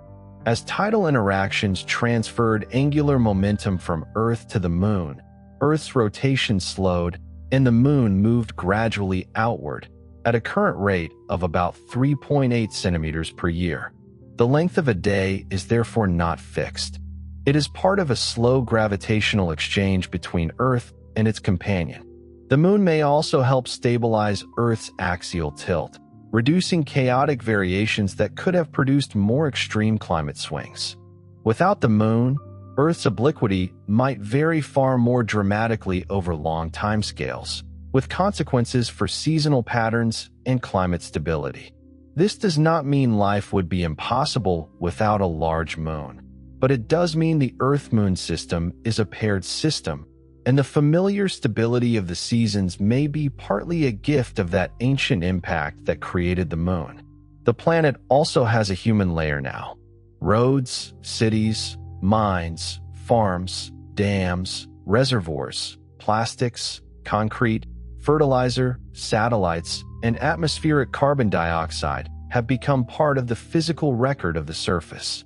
Future geologists, if they exist, would find signs of human activity in sediments. Changes in carbon isotopes from fossil fuel burning, synthetic materials, radionuclides from nuclear testing, pollen changes from agriculture, extinctions and invasions, altered river sediments trapped behind dams, and the sudden global spread of materials that did not exist in nature. Humanity is young, but it has already become a geological force. And yet the larger story remains older and slower than any civilization. The mantle continues to convect. The ocean continues to circulate. Rain continues to weather rock. Microbes continue to trade chemistry in soil and sediment. Continents continue to move. The planet does not pause because it is observed. It carries its processes forward with the same patient indifference that made mountains before there were minds to name them. To study Earth is to learn a kind of scale that is difficult to feel but impossible to forget once understood. The scale of deep time, deep rock, deep water, and deep continuity. The Earth's rotation is also slowing, very gradually, because of tidal friction. A day is not an eternal unit. Fossil corals and tidal rhythmites, sedimentary rocks that record ancient tidal cycles, show that hundreds of millions of years ago, the year contained more days than it does now because each day was shorter. Around 400 million years ago, a day may have lasted approximately 22 hours. The number of days in a year decreases as the length of the day increases, while the year itself, the time Earth takes to orbit the Sun, remains roughly the same. Time, as measured by sunrise and sunset, is therefore part of geology. The rhythm of a day has a history. The Earth's gravity is not perfectly uniform across the surface. It varies slightly depending on elevation, latitude, and the density of the rocks beneath a region. Gravity is weaker at the equator than at the poles because of Earth's rotation and equatorial bulge. It is slightly stronger over dense rock formations and slightly weaker over less dense crust. These variations are tiny, far below anything a person can feel, but they can be measured by satellites with extraordinary precision. Gravity mapping has been used to detect underground structures, changes in groundwater storage, melting ice sheets, and shifts in mass across the planet. Even the movement of water from one season to another subtly changes Earth's gravitational field. The planet's surface also moves up and down under loads. When a large ice sheet forms, its weight depresses the crust beneath it. When the ice melts, the crust rebounds upward, slowly, over thousands of years. This process, called glacial isostatic adjustment, is still occurring in parts of Canada, Scandinavia, and northern Europe that were covered by the ice sheets of the last glacial maximum. Some regions are rising by nearly a centimeter per year, not because mountains are forming, but because the land is still recovering from the weight of vanished ice. The end of an ice age is not over when the ice disappears. The planet continues responding for millennia. Permafrost, ground that remains frozen for at least 2 consecutive years, underlies large areas of the Arctic, including Siberia, Alaska, northern Canada, and parts of Scandinavia. It can contain frozen soil, rock, ice lenses, ancient plant material, and organic carbon accumulated over thousands of years. When permafrost warms and thaws, microbes begin decomposing the previously frozen organic matter, releasing carbon dioxide and methane. This creates a potential feedback with climate warming. Warming thaws permafrost. Thawing releases greenhouse gases, and those gases contribute to further warming. The magnitude and speed of this feedback remain uncertain, but the carbon stored in permafrost is large enough to matter for the planet's future climate. Permafrost also preserves biological material with remarkable fidelity. Seeds, pollen, bones, mammoth remains, ancient microbes, and traces of vanished ecosystems can remain frozen for tens of thousands of years. In Siberian permafrost, well-preserved mammoth carcasses have been found with skin, hair, and stomach contents intact. These remains are not merely curiosities. They provide direct information about the diets, environments, genetics, and extinction history of Ice Age animals. Frozen ground can act as a biological archive, preserving details that would normally vanish quickly after death. The Earth's deserts are often described as empty, but deserts are full of specialized life and subtle processes. Desert pavements form when wind removes fine particles from the surface, leaving a closely packed layer of stones that protects the soil beneath from further erosion. Biological soil crusts, communities of cyanobacteria, lichens, mosses, fungi, and bacteria, bind desert soil together, fix nitrogen, retain moisture, and create the first living skin over bare ground. A footprint or tire track can damage these crusts for decades. In places that appear barren, the surface may be held together by a living layer only millimeters thick. Dunes are not static piles of sand. They migrate under the influence of wind, grain by grain, as sand is lifted, bounced, and rolled across the surface in a process called saltation. The shape of a dune records the wind regime that built it. Crescent-shaped Barcon dunes form where wind blows mainly from one direction and sand is limited. Star dunes form where winds blow from multiple directions and sand is abundant, producing pyramidal structures with arms radiating outward. Some large dunes produce low-frequency sounds, booming or singing, when avalanches of dry sand grains slide down their slopes in synchronized motion. A desert can have its own acoustic life. Lakes are temporary on geological timescales. Even very large lakes fill with sediment, drain through outlet erosion, evaporate under changing climate, or are altered by tectonic movement. The Great Lakes of North America, which contain about 21% of the world's surface freshwater, were carved and filled by the retreat of the Laurentide ice sheet after the last glacial maximum. They are young features, only about 10,000 years old in their present form. Lake Baikal in Siberia is very different. It is the oldest and deepest lake on Earth, formed in an active rift zone and estimated to be 25 to 30 million years old. Because it is so old and isolated, it contains an extraordinary number of endemic species, including the Baikal seal, the only exclusively freshwater seal species. The deep ocean and the deep earth communicate through hydrothermal systems. Seawater seeps into cracks in the oceanic crust near mid-ocean ridges, is heated by magma, reacts chemically with rock, and rises back to the seafloor carrying dissolved metals and reduced chemicals. At hydrothermal vents, this fluid erupts into cold seawater, forming mineral chimneys and supporting ecosystems based not on sunlight, but on chemosynthesis. These systems show that Earth's geology can provide energy for life directly. They also suggest why icy moons such as Europa and Enceladus are so interesting to astrobiologists. If liquid water, rock, and chemical energy meet beneath their ice shells, environments somewhat analogous to Earth's hydrothermal systems may exist beyond Earth. The boundary between land and ocean is one of the most dynamic parts of the planet. Coastlines migrate as sea level rises and falls, as sediment is delivered by rivers, as storms erode beaches, as coral reefs and mangroves build structure, and as tectonic uplift or subsidence changes the height of the land. During the last glacial maximum, when much of Earth's water was locked in ice sheets, sea level was about 120 meters lower than today.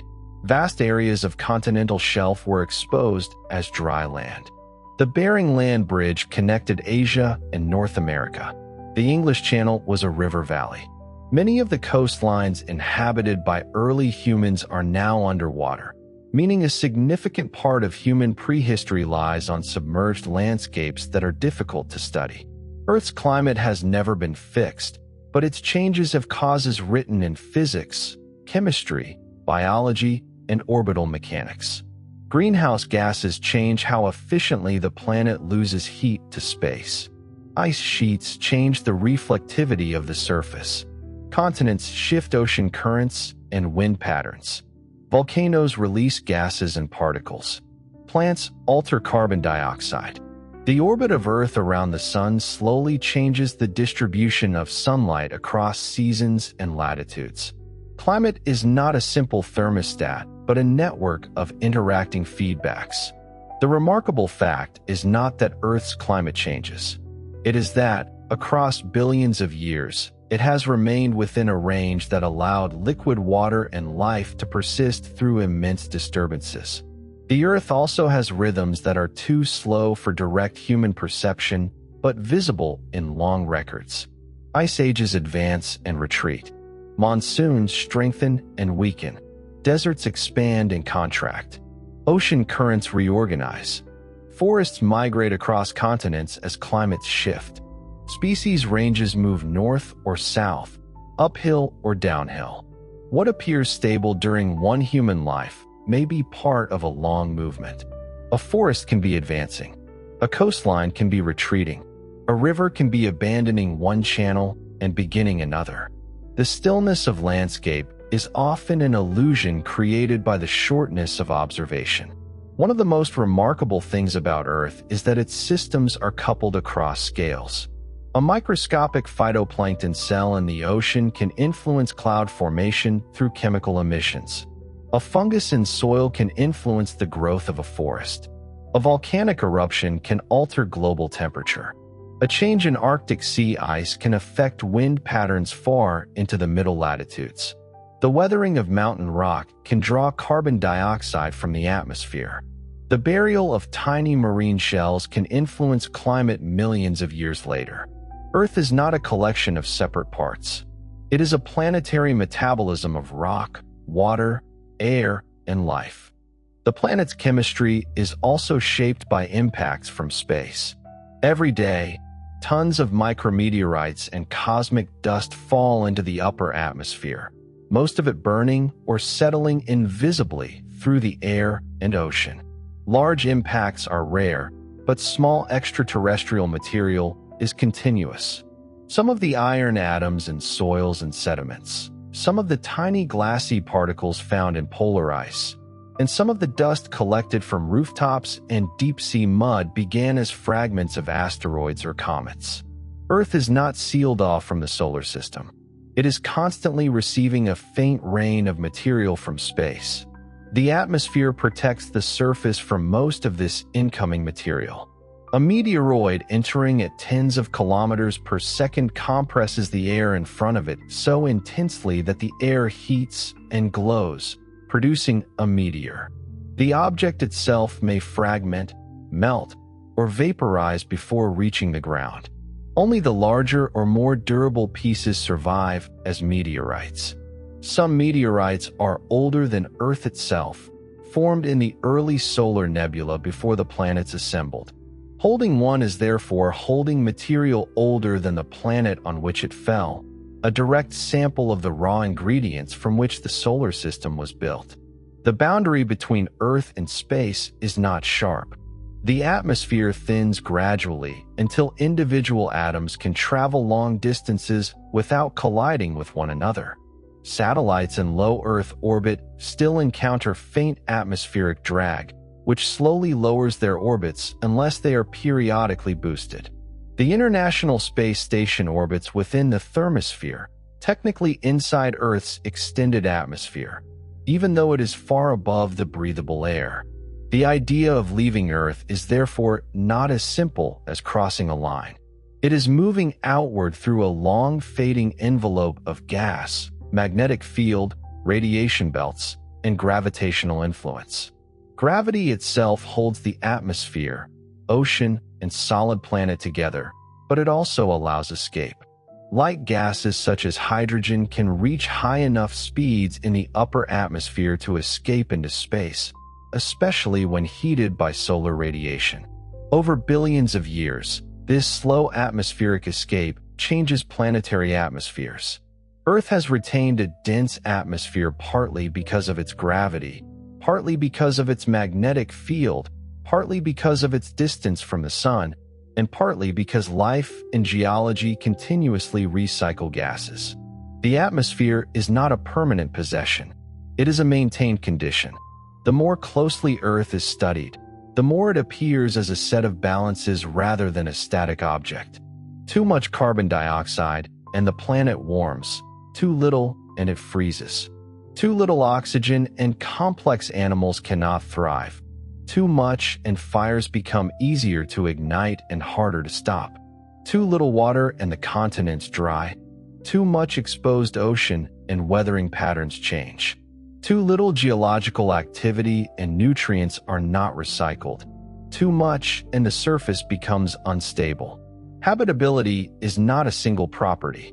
It is a moving balance between star, orbit, atmosphere, ocean, rock, and life.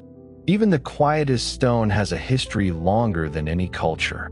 A pebble on a path may have been part of a mountain, then a riverbed, then a beach, then a buried sandstone, then uplifted again and broken loose by frost and rain.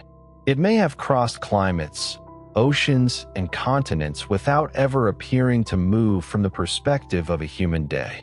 Earth does not need speed to change completely. It has time, and time is the planet's most powerful instrument. Earth is not finished. The continents continue to drift. New volcanoes are building. Old mountain ranges are eroding. Ocean basins are opening and closing. Species are evolving. The biosphere is changing. The geological processes that have been operating since the planet formed continue to operate on their own timescales, indifferent to the presence of conscious observers.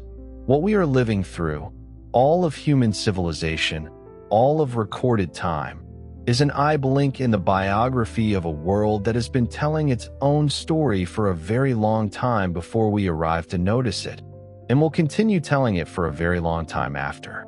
The wind systems of the Earth are driven by the unequal heating of the surface by the sun. The tropics receive more solar energy per unit area than the poles, creating a temperature gradient that drives atmospheric circulation.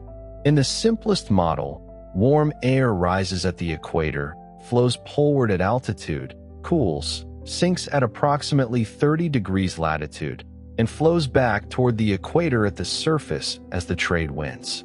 In reality, this simple Hadley circulation is modified by the Earth's rotation.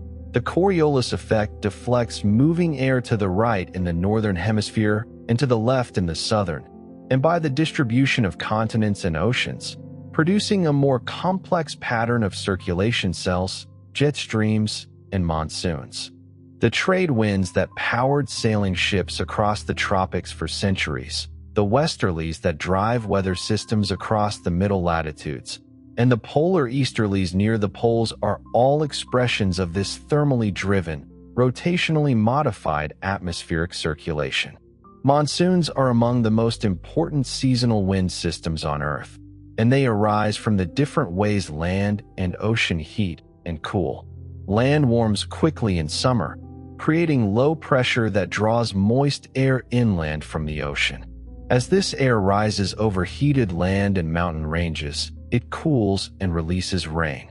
The South Asian monsoon is one of the clearest examples, delivering much of the annual rainfall to India, Bangladesh, Nepal, Pakistan, and surrounding regions. More than 1 billion people depend in some way on the timing and strength of this seasonal circulation. A weak monsoon can mean drought and crop failure. An intense monsoon can mean floods and landslides. The movement of air at continental scale becomes food, water, danger, and survival. The El Niño Southern Oscillation is another example of how ocean and atmosphere behave as a single coupled system. In ordinary conditions, trade winds push warm surface water westward across the tropical Pacific, allowing cold, nutrient-rich water to upwell along the coast of South America. During El Niño, those trade winds weaken, warm water spreads eastward, upwelling is suppressed, rainfall patterns shift, and weather changes across much of the world. Fisheries collapse in some regions, droughts intensify in others, and floods appear where dry conditions are expected. The Pacific Ocean is so large that changes in its surface temperature can reorganize atmospheric circulation across the planet. The formation of clouds involves a fascinating interplay of physics and chemistry. Water vapor in the atmosphere will not condense into cloud droplets simply by cooling. It requires a condensation nucleus, a tiny particle around which water molecules can aggregate. These nuclei include sea salt particles, dust, soot, pollen, fungal spores, and sulfate aerosols produced by phytoplankton. Without them, air can become supersaturated with water vapor without forming clouds. The variety and concentration of condensation nuclei in the atmosphere affects the size distribution of cloud droplets, which in turn affects how bright and how long-lived clouds are, and whether they produce rain. The connection between ocean biology, aerosol chemistry, and cloud properties is one of the more complex and less well-understood aspects of the Earth's climate system. The Pacific Ring of Fire is a chain of volcanic arcs and oceanic trenches encircling the Pacific Ocean, associated with the boundaries of several tectonic plates including the Pacific, North American, Eurasian, Philippine, and Australian plates. Approximately 90% of the world's earthquakes occur in the Ring of Fire, and approximately 75% of the world's active volcanoes are located along it. The Ring of Fire includes some of the world's most volcanically and seismically active regions: the Cascades and Sierra Nevada of North America, the volcanic arc of Central America, the Andes of South America, the Kamchatka Peninsula of Russia, Japan, the Philippines, Indonesia, and New Zealand.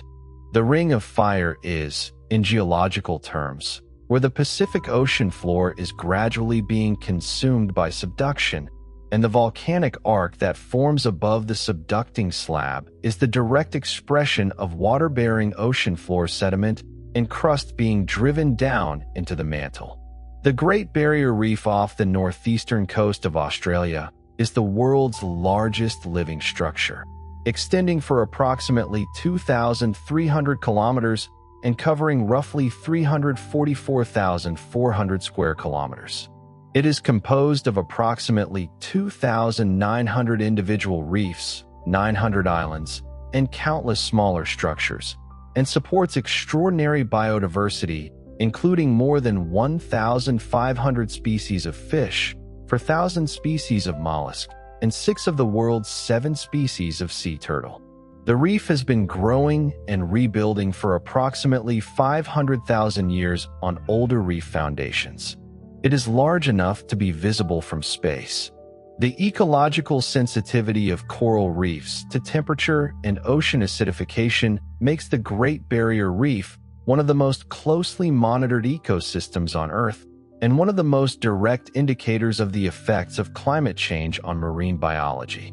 The Pantanal in South America, straddling the borders of Brazil, Bolivia, and Paraguay, is the world's largest tropical wetland, covering approximately 150,000 to 195,000 square kilometers. During the wet season, approximately 80% of this vast plain floods to depths of up to 3 meters, creating one of the most productive freshwater ecosystems on Earth. The Pantanal supports some of the highest concentrations of wildlife of any ecosystem in the Americas: jaguars, giant otters, giant anteaters, tapirs, capybaras, caimans, anacondas, and hundreds of species of birds, including one of the largest populations of hyacinth macaws in the world.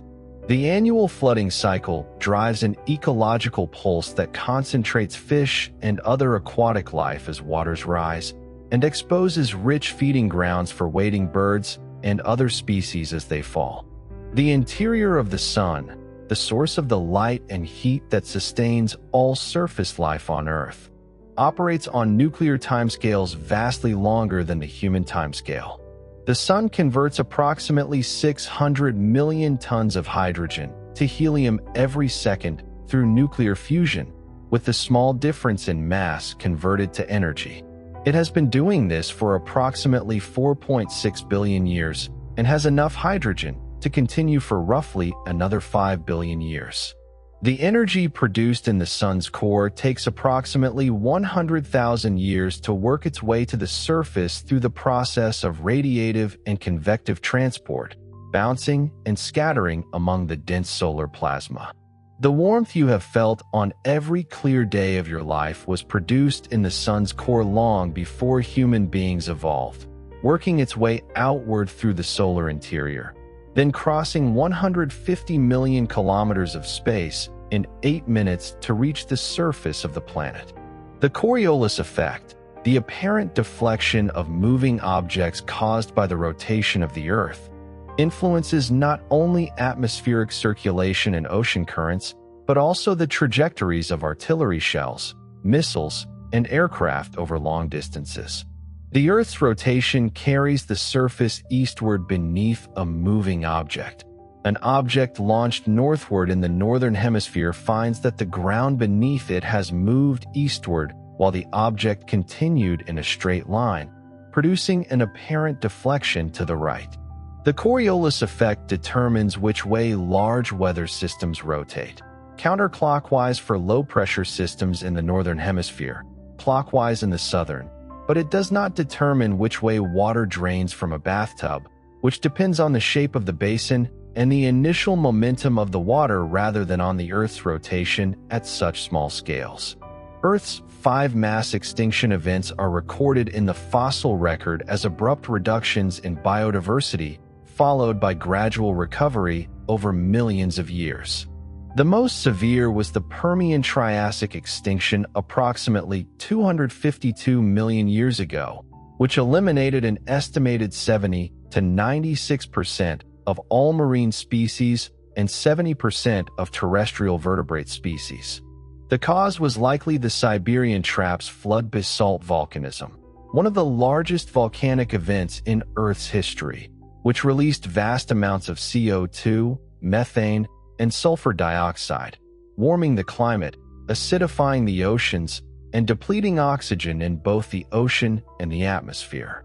The Cretaceous-Paleogene extinction 66 million years ago, which eliminated the non-avian dinosaurs, was caused by the impact of an approximately 10-kilometer asteroid combined with the ongoing Deccan Traps volcanism. Each mass extinction fundamentally restructured the biosphere, opening ecological space for surviving lineages to diversify rapidly in the aftermath. The water table, the upper surface of the saturated zone in which all pore spaces in soil and rock are filled with water, varies in depth from region to region and season to season, rising after rainfall and falling during droughts. Groundwater stored in aquifers is a critical freshwater resource for agriculture and drinking water in many parts of the world, but many major aquifers are being depleted faster than they are replenished by rainfall.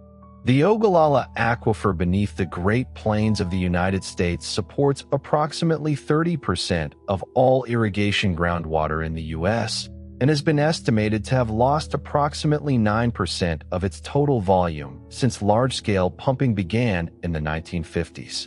In some regions, the water table has fallen by tens of meters. Groundwater depletion represents a slow-moving but serious constraint on the long-term sustainability of food production in several of the world's major agricultural regions. The color of the sky is blue because of Rayleigh scattering, the preferential scattering of shorter wavelengths of light by the gas molecules in the atmosphere. Blue light is scattered approximately 10 times more efficiently than red light. So when you look at any part of the sky that is not the direct sun, you are seeing blue light that has been scattered from many different directions and arrived at your eye from all points in the sky.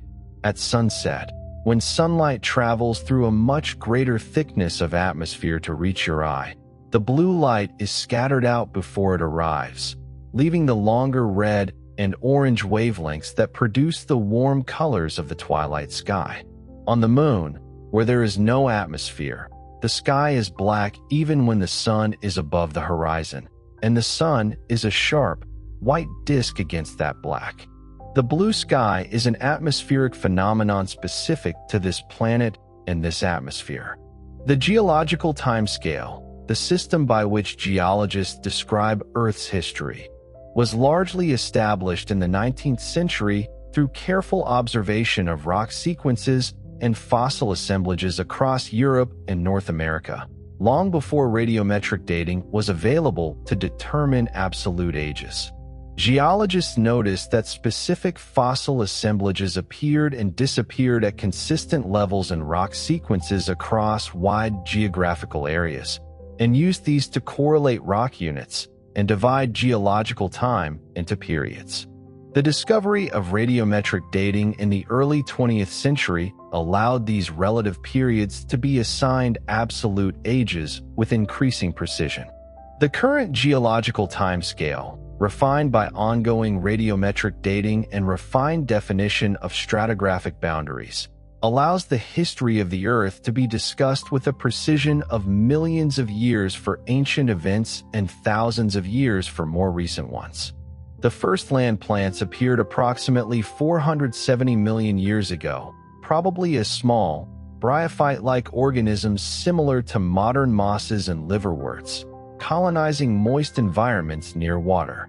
The evolution of roots and the invasion of plants into drier environments came later, with vascular plants expanding across the continents during the Devonian period, approximately 419 to 359 million years ago.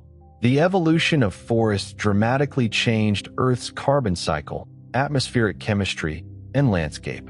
Trees pumped CO2 from the atmosphere through photosynthesis and built organic matter faster than microbes could decompose it, contributing to the drop in atmospheric CO2 during the Carboniferous period and to the burial of enormous quantities of organic carbon that became the coal deposits we now mine. The evolution of land plants was one of the most consequential events in Earth's history, transforming barren, rocky landscapes into the vegetated continents we recognize. The Cretaceous period, from approximately 145 to 66 million years ago, was a time of warm, equable climate when sea levels were high, polar ice was absent or minimal, and shallow epicontinental seas covered large areas of the continents. Atmospheric CO2 concentrations were several times higher than today. The climate was warm enough that the poles were forested rather than glaciated, and crocodilians and turtles lived in what is now the Canadian Arctic. The warm, fertile Cretaceous seas supported abundant marine life, including large marine reptiles, mosasaurs and plesiosaurs, ammonites, and rudist bivalves that built reef-like structures. The lush vegetation of the Cretaceous supported the largest land animals that ever lived, including the sauropod dinosaurs. The Cretaceous is an important reference period for understanding how the Earth functions under high CO2 conditions that the atmosphere is approaching again, though from a baseline of ice ages rather than from the Cretaceous greenhouse. Mangrove forests grow in the intertidal zones of tropical and subtropical coastlines, tolerating the daily flooding with salt water that would kill most terrestrial plants. Their complex aerial root systems trap sediment and organic matter, building land and protecting coastlines from erosion and storm surge. Mangroves are among the most carbon-dense ecosystems on Earth, storing large quantities of carbon in their root mats and sediments. They provide nursery habitat for a wide range of fish and invertebrate species, filter nutrients and pollutants from land runoff, and support coastal fisheries. Despite their ecological importance, mangroves have been extensively cleared for aquaculture, coastal development, and charcoal production. An estimated 35% of global mangrove area was lost between 1980 and 2000, though the rate of loss has slowed in more recent decades due to conservation efforts. The deep, cold currents of the Southern Ocean carry nutrients upward from the abyss through a process called upwelling, driven by winds blowing away from Antarctica and carrying surface water northward, pulling cold, deep water to the surface to replace it. This upwelling brings nutrients, nitrogen, phosphorus, iron, from the deep ocean into the sunlit surface layer where phytoplankton can use them, making the Southern Ocean one of the most productive marine environments on Earth. The seasonal phytoplankton blooms triggered by this upwelling support Antarctic krill, which support the entire food web of the Southern Ocean from fish to seabirds to baleen whales. The circulation of the Southern Ocean also plays a critical role in the global thermohaline circulation, producing the dense water masses that sink to the deep ocean and drive circulation throughout the world's ocean basins. The word fossil comes from the Latin fossilis, meaning dug up, and refers to the preserved remains or traces of ancient organisms in rock. Most organisms that have ever lived left no fossil record. Preservation requires specific conditions of rapid burial, absence of oxygen that would allow decay, and subsequent lithification of the surrounding sediment. Soft-bodied organisms are particularly unlikely to be preserved. Hard parts, shells, bones, teeth are far more likely. The fossil record is therefore a highly biased sample of ancient biodiversity, strongly skewed toward hard-bodied marine organisms in depositional environments. Despite these biases, the fossil record provides an extraordinarily rich archive of the history of life, recording not only which species existed, but something of what the environments they lived in were like, how they grew and reproduced, and sometimes even their behavior. The field of taphonomy, the study of the processes by which organisms are preserved or not preserved in the geological record, allows paleontologists to account for some of these biases and extract more accurate information about ancient communities. The Earth's surface is approximately 71% ocean and 29% land. The distribution of land and ocean is not symmetric. The Northern Hemisphere has substantially more land and less ocean than the Southern Hemisphere. The land is concentrated in the Northern Hemisphere partly because most of the continental crust is there, a consequence of the particular configuration of continental fragments after the breakup of Pangaea. The Southern Hemisphere is dominated by ocean, and consequently the two hemispheres have rather different climates. The oceanic Southern Hemisphere has a more moderate climate, smaller seasonal temperature swings, and more uniform weather than the more continental Northern Hemisphere. The asymmetry between the hemispheres influences the global climate system in ways that have been active areas of research. The Earth will eventually be consumed by the Sun. In approximately 5 billion years, as the Sun exhausts the hydrogen in its core, it will expand into a red giant, swelling to perhaps 100 to 200 times its current size. Whether the Earth itself is engulfed depends on modeling details, but the inner solar system will certainly be uninhabitable long before that. As increasing solar luminosity warms the Earth's surface progressively over the next 1 to 2 billion years, eventually causing the oceans to evaporate. Life on Earth is therefore finite, bounded on one end by the planet's origin 4.54 billion years ago, and on the other by the progressive brightening of the Sun. What fraction of the total habitable lifetime of this planet has already elapsed, whether this moment is early in the story or somewhere in the middle, is a question whose answer depends on the trajectory of the Sun and the adaptability of life.